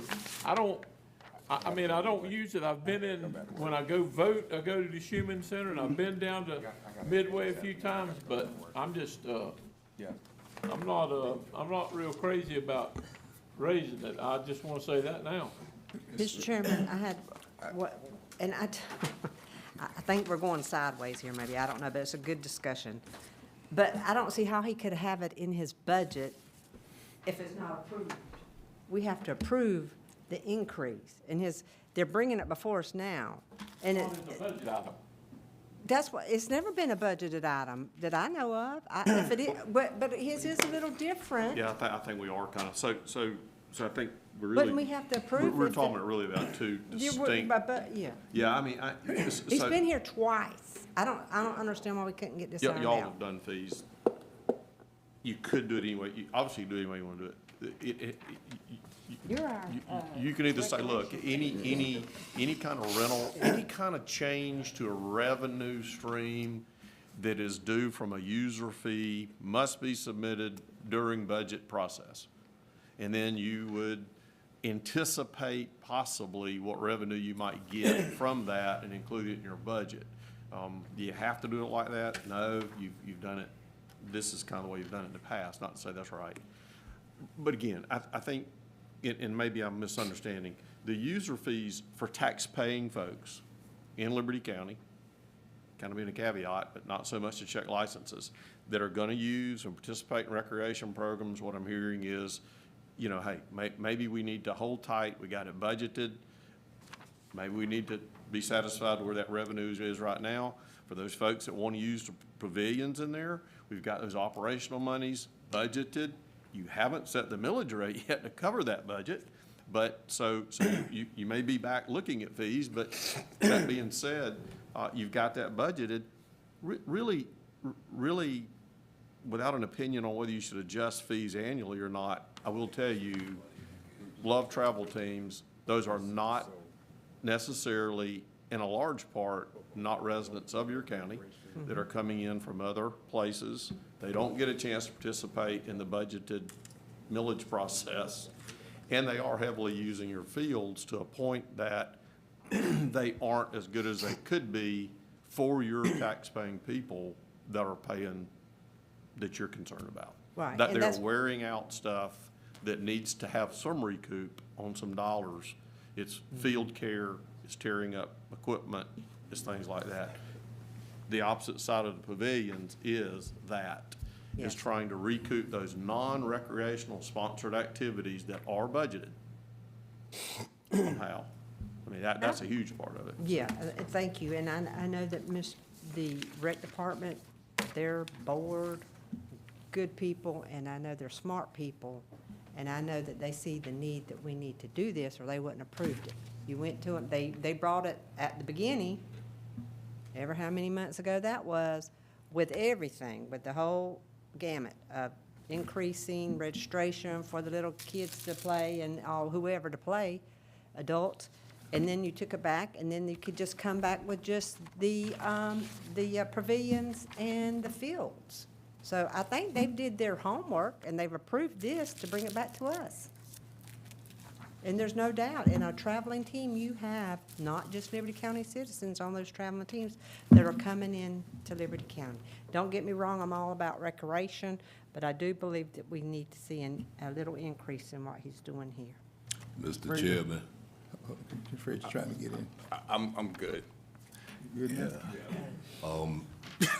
I still stand by the No opinion. one else believes in Robert's rules. Still stand Matter by of the fact, Mr. Chair, opinion that can I be if excused? we say that we want to I gotta go. invest in our youth, invest in the kids and the children of the county, I don't see us putting a bigger burden on them or their parents by steady raising these fees as such. It's two different conversations going on. We're talking about the for-profit and travel team and all of this stuff, but then the pavilions are still being used by the residents. They don't travel, they're not Right. in the private people, so it's two different things going on. And for all this to be lumped into one, I don't agree with it. The fee increase period, but then we still got two different conversations going, and it's all lumped into one. And I don't think it should be done like that. If we want to consider the fees as you asked about the traveling teams and all that, that's one thing, but the pavilions and some of this other stuff, it's, like I said, it's a different subject. Like I've stated before, this is a proposal. And I just said 10 minutes ago that if we don't need to change any fees as far as the pavilion goes, the pavilion fees can stay the same. That's a decision that the commission has to make. That's not my decision. So if the commission wants to keep the fees for the pavilion use the same, I'm fine with that. I don't have any problem with that at all. I don't think it's that simple. It's just the pavilion itself. I believe the whole thing needs redoing, re-looking at, but I'm just one person. Okay, well, Mr. Chair, can you just give us some homework and let all the commissioners review this? Yeah. And then we come back? Yeah.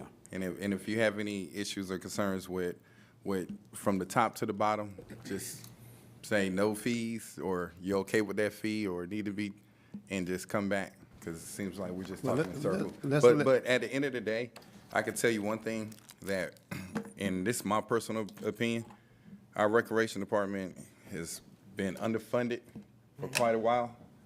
We've funded everything else, from sheriff department to the ambulances and everything else. But when it comes down to recreation, their budget has increased less than $200,000 in the last 10 years. If you don't believe it, just look in your book. And everything else is increasing, from concrete to everything.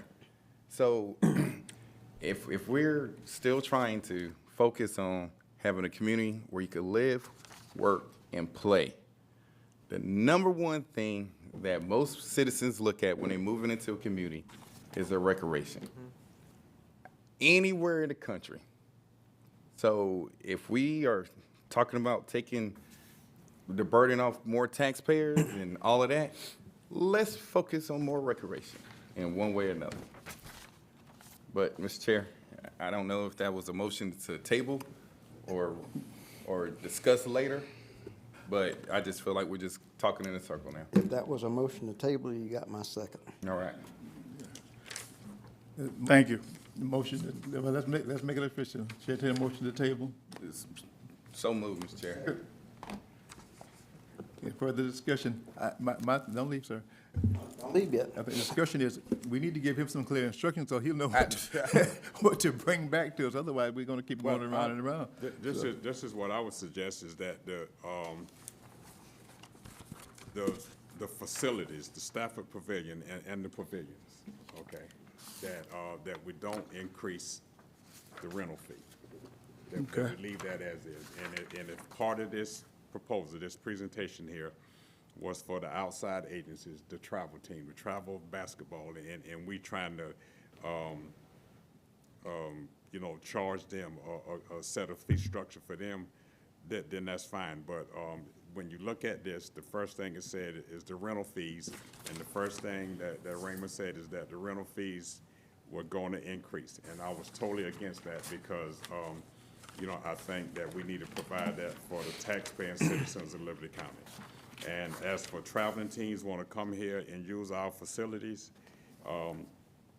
that we do need to have a fee for that, and we could work with that. But my thing is, if I was a traveling team and I wanted to practice down at James Brown Park, and I'm paying, and I'm going to call, and I'm going to say, I want this field this day and that time, and I'm paying, but I'm paying, but I only got a small window, that I could spend my money on. It may be, because the recreation department, has the field already tied up the majority of the time. All the prime time belongs to the recreation department, right? For the most part. Doing your league play. Okay, and if the traveling team wanted to use the facilities, he's got to choose a time other than it's already tied up with the rec pay.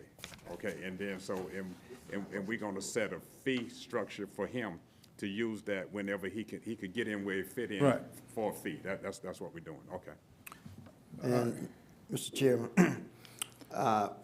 Mr. Gross, Mr. Brown, I think there might be a loophole in there somehow or another to allow those traveling teams to come in, because you may have one on the team do it for one day, and another person off that same team wants to use it the next day. So let's take a look at that and see how that's inserted, okay? So, Mr. Chair, we have a motion and second on the floor. So is this the discussion? It's a discussion, portion so for it? he'll have clear instructions on what, so when he comes back, yeah. I'm like Commissioner Phipps, so he'll come back. I'm just trying to get clarification. Yeah, and walk me through So is it up to him to redo that? I thought that was our homework. Yeah, he's gonna bring back a subsequent I will proposal. separate everything and have it where you have the pavilions, which. So y'all just changing my motion. It's fine though. Motion was to table it. It's being tabled till he comes back. Yeah. All right, y'all right. I will yeah, separate the pavilion and absolutely. facilities, all the facilities. Yeah. I'll separate that from the fees that we charge for the travel ball and the fields and Isn't that that type of what thing. we looking at? But they want to see it. You would actually sound like what I'm hearing, you would bring back two proposals. Yes. I'll bring back two Two proposals. proposals. I'll bring one for the facilities. Take the staple out. Flip the page.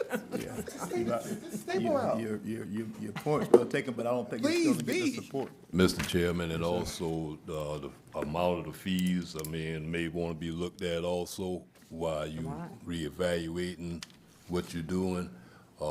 As I've stated, we don't have to change the fees. The fees are what we're charging people now. We haven't increased it at all, so we can leave the fees right where it is. So you don't really have to have a proposal for the facilities, the pavilions. Right. It's already in place. Yeah. Are you the resident? Leave that the way it is. Okay. All right. I'm Mr. Chair, Mr. Ross, Yes, sir. will you work with our commissioner who's the liaison? we work together. Yes, sir. And No problem. communicate stuff like that way and see if we Okay. can get this iron out. Okay. And All right. when he's coming also, back. the fellow commissioners, like, whatever you all decide, like, because I know we having, I guess, some questions about the different fees on the pavilions and this and that. If you all could just email, I guess, start a group email or something, however you want to do it, Mr. Brown, so we could kind of figure out the direction. Whatever he presented. No problem. The motion to table with those instructions, Mr. Gross. All right. All right, motion passes. Mr. Chairman. Yes, sir. Got to be excused. Bob. Juvenile court, MOU. All right. Didn't know it was Thank going you, to take Mr. that Grimes. long. I'm gonna make sure you don't get nosy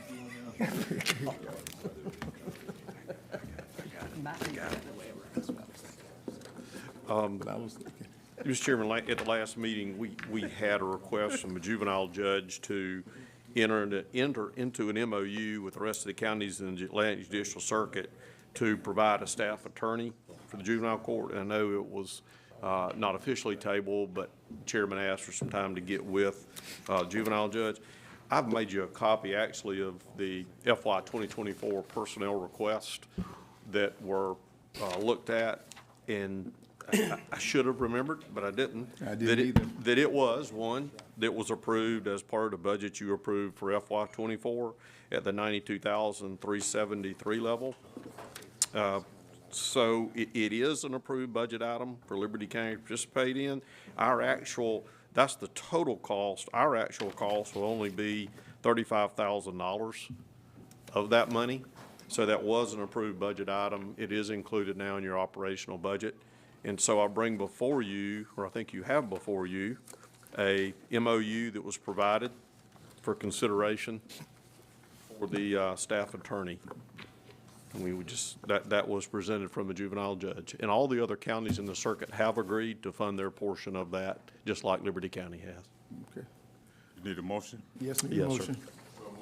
motion. Second, any further discussion? All in favor, show of hands, please. Lost some folk, but still we got enough. got a quorum. Okay. Lease agreement with Liberty Independent Troop. We do that once a year? It's a yearly renewal with Liberty Independent Troop. As you know, that Liberty County doesn't actually own that landmass down there where those fields sit. It is a lease. The lease has not changed. They do prefer a yearly lease, or we would do a renewal. They have provided, and we have provided, all the things to them that are required in the lease, like proof of insurance and things like that. So it is just a renewal of that lease. And it's $8,000 per year, and that is a budgeted item in the Chair, entertain a recreation motion. budget. Second. Further discussion? All in favor of the lease agreement? All right, thank you. Administrative report. I did want to take just a second. Take your time. We took time with other stuff. I didn't give Michael that, so I'm glad I made you a copy. Oh, I've got did it you on buy thumb it, drive Jim? in my pocket. Yeah, I've got it on thumb drive in my pocket. The first thing, just real quickly, and I am going to move through these pretty quickly, is just to give you an update on the business trends at the airport. I know we have a joint management board that does that, but I like to give you an update from time to time, mainly focus on the highlighted columns, which are the last 3 months of that. Some of that relates to military traffic. But what I do want to point out is a civilian traffic count out there. We've got a flight school now that's out there. So you've got a civilian traffic, TWR is tower watch or tower following. So just during the month of June, there were 1,660 flight operations that were tower followed. And then there were another 1,830 without tower following. So that's pretty substantial numbers. Takeoffs and landings that we're seeing out there now. Well over 3,000 per month, which is really, really good. A couple other things just real quick for you. The civilian Jet A indicates the jet fuel that we're selling, which is a great profit back to the entities that operate that, us, Development Authority, and the city. So that indicates the number of gallons sold. You can see those continue to go up, 4,800 gallons sold of jet fuel. And then avgas is actually what's put in the what I'll call smaller aircraft, general aviation aircraft, but it was also 4,800 gallons of that sold during the month of June. So again, those numbers continue to increase, which is great because then it offsets our costs that we have to make up the differential for airport operations. We do have 45 based aircraft out there. I think I might have mentioned this one time before. I think at Liberty Airfield years ago, we had 2. So it's changed substantially. And we just finished the last hangars, as y'all know, and those are all leased out, and we now have a new hangar waiting list. The state did send something the other day that they're going to try to appropriate some more funds for hangars, and they've asked for our hangar waiting list. So we're sending that back out also. I want to show you, just tell you too, we continue to work on expanding the lease footprint we have out there. As you know, we've got about 33 acres. We're going to trying to add 83 acres to that. And the map following that indicates that lease expansion area out there. Gosh, I'm sorry I haven't got this on the screen, but you can see apron expansion over to the right and apron expansion to the right side of that page. Those are the areas that we're wanting to expand to. So we're moving through the Corps of Engineers lease to do that. While I'm there, I will tell you too that we've been approached by a corporate individual that wants at his cost or the firm's cost to be able to erect a hangar out there, a 100 by 100 hangar. So the airport group is working with him on those costs. He would bear all cost of construction, everything for that. Our big yield in the end would be selling him jet fuel, which is great. So that hangar would hold at least 3 aircraft in there, and it is a very well-established national firm that wants to try to do that. Again, next couple of slides, and I apologize the public can't see these, but we did, on the projects, we did have the ribbon cutting for EMS Station 2. That's going very well. And then the next slide that you see, or next page on there, is the Sam Harris Gym. A couple of things, we were down there today, but you can see the floor. On the left side, the wood floor's been installed, and that was a great choice by y'all to go with the wood. It is beautiful, and they hadn't even finished it yet. So that project's coming along real well. The paving is anticipated to happen within the next 2 weeks, so the parking lot will be paved, and I mean, it's rolling right along. I really don't want to hex the project, but I think that we're far enough along now that we can see that in without any holdups or delays in anything. And I think it'll open up, be ready for opening probably sometime in October, I would guess, after cleanup. If you flip to the next sheet, this is the other project sheet. There's a lot of things going on, but I wanted to catch you up on that. We had the pre-construction conference at the Public Works Arena the other day. The contractor's almost got all of his bonds in place that he's got to have in order to get a notice to proceed. I think we'll be able to issue that notice to proceed within the next couple of 3 weeks. So that's moving real fast. The metal building down there is about disassembled. It'll be completely out of there by the first part of September. So that's great. And Clinton has already started clearing some of the land that we've acquired from EMC that'll hold this new facility. So that's moving along real good. If you got any questions on that, please let me know. The health department, as you know, continues with design. There were some questions that were sent out to the health department staff with a floor plan about 3 weeks ago, and I checked with the architect today, and they've gotten comments back from the health department. So once they get that potential floor plan in place, they're gonna bring it back here to let you see it before we go out to bid. to get your comments and everything on that. So I think it'll be real good.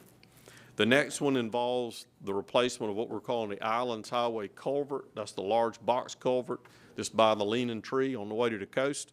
For those of y'all that know, and I know all of y'all know where that is, that was somewhat of a federally funded project. We applied for. The amount of federal funds in that project is about $670,000. We're required to make the match. Unfortunately, we received one bid on that, and it was for $4 million. So we're going to go back, take another look at that, but quite frankly, probably will have to rebid that project because we simply don't have that to make up. We are going to go ahead and take the information we got off the bid and submit it to GEMA, Georgia Emergency Management Agency, so they can have a FEMA representative look at it to see if we can get some other federal funding to tag on to the project.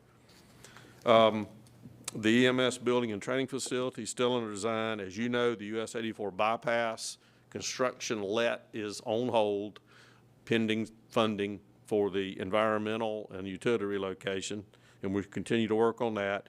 The Barrington Ferry 17 design that GDOT wants us to do is still in that environmental review condition for them, so we're working on that. The Water System West, which is everything this side of the railroad tracks, is out for bid, and it opens on the 29th of August. So that is, by the way, what would fund this housing project that y'all looked at tonight, which is good. Miller Park Fire, come along good. Got some delay on some stuff that everybody's having delays on, transfer switches for generators and those things. So may throw it a little off, but I think we're still on schedule to open that before the end of the year, which would be good. Mr. Mosley will be bringing a presentation back to you in your work session. You said you want us to definitely take a look at impact fees. So you did budget for that, to have that study that you got to have done. He'll be bringing that back for your review at the next meeting, which will be good. We closed out historical cultural applications yesterday or day before. So Maria and I are due to go through those Monday morning, make sure they're all in order, and then schedule with the review committee to come in and take a look at them. Good response? Very, very good response. Best response ever. And what we'll do is once we get them together in a good format, we'll send them out to the committee so you can have a look at them before you come in to actually decide what you want to do. So I think we're on our track to submit those back to the board in September for your approval to get that going for those entities. The last thing I'll bring to you was something that came in a little while ago, and I know you were concerned about the time limit on it. We took proposals on furniture for the new fire station, and this is a construction budgeted item that's in there. We had three qualified proposers that submitted. You see those on that last sheet. The high score and low cost proposer was a local firm, VIP. Their cost was $166,595.73, and it's a recommendation of the committee that we go ahead and award that to VIP. It is a budgeted item in the construction budget. There is a pretty good little lead time in there, so the sooner we can get that done, I know that was y'all's concern too, to go ahead and get that furniture on order, make sure it's in the station for time for it to open. You need us to accept the bid tonight, Joe? Yes, sir, we do, if it's okay with the commission. All right. Chairman? Yes, sir. I'll make a motion, I guess. We have to go with VIP. Second. Motion second, we accept the bids from VIP for the Miller Park Fire Station furniture in the amount of $166,595.73. Is there any further discussion on the bid? Mr. Brown, do you have a list of what all was included in this? I do, a very Can you detailed file that list. I can, very to detailed list. Everyone, so we can just. Absolutely. Any further discussion? There being none, all in favor, show of hands, please. Thank you. Bids approved, sir. Mr. Chairman, that's all I have. Subject to any questions? I've been getting calls about Islands Highway. We probably need to take a ride. Some of us in print need to take a ride down the whole entire highway to see what condition it's in. I understand that's being beat down pretty good, and I know we got traffic and we cannot stop the traffic, but we need to see what condition it's actually in. Yes, sir, we sure can. And Mr. Long did not mention it tonight, but on the Bill Carter Road project, we probably will be looking at taking down that big tree, Mr. Chairman. Yes. I'm gonna hug it. Because it's gonna, just don't be there when they set the bulldozer on automatic. Because, it's actually going to be a safety issue. Yeah.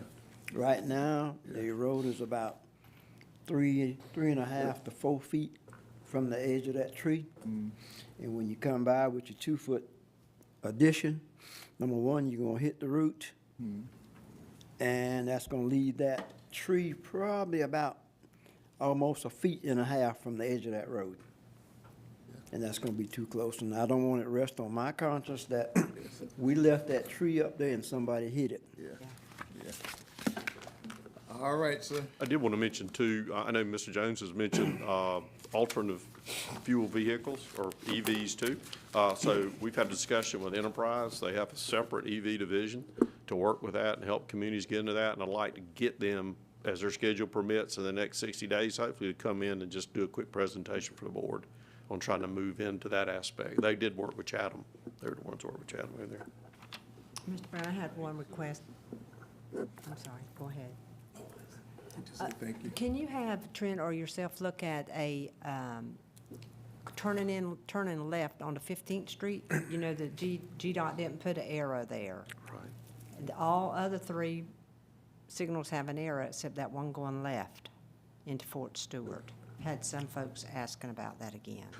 That's, yeah, awful. You know, it was interesting, they put a left turn coming Airport Road on to 196, but didn't put one from 196 going on to 15. Right. That's where you're talking about. Yep, yep. Mm-hmm. Okay. But the school down there and the build up of 15th Street, a lot of cars going in there. Okay. Chair, I got one little thing to. Yes, I think so. Chair, I forgot, since you mentioned DOT. The overpass, McIntosh, is becoming to be unsafe. The other day, there was about 5 dump trucks lined up when they go over the overpass. They stop, they turn right in front of that stove. And it's gone. And then you got trucks coming out right in front of that stove, loaded, trying to go up the hill now. So it's getting worse. So rather than coming 196, they're coming through that little. Yes, sir. And then you got some of them that's shooting straight across the road. Going over to the asphalt pile. So if we can, we need to find a way to shut that road down. I'll look back and we'll have to pull those deeds as to what was, you know, what GDOT had to agree, or had to agree with the property owners. We'll be able to pull that. Because it is getting worse. Yeah. We'll pull it and look at it, get together on it with you. Okay. Anything else for good order?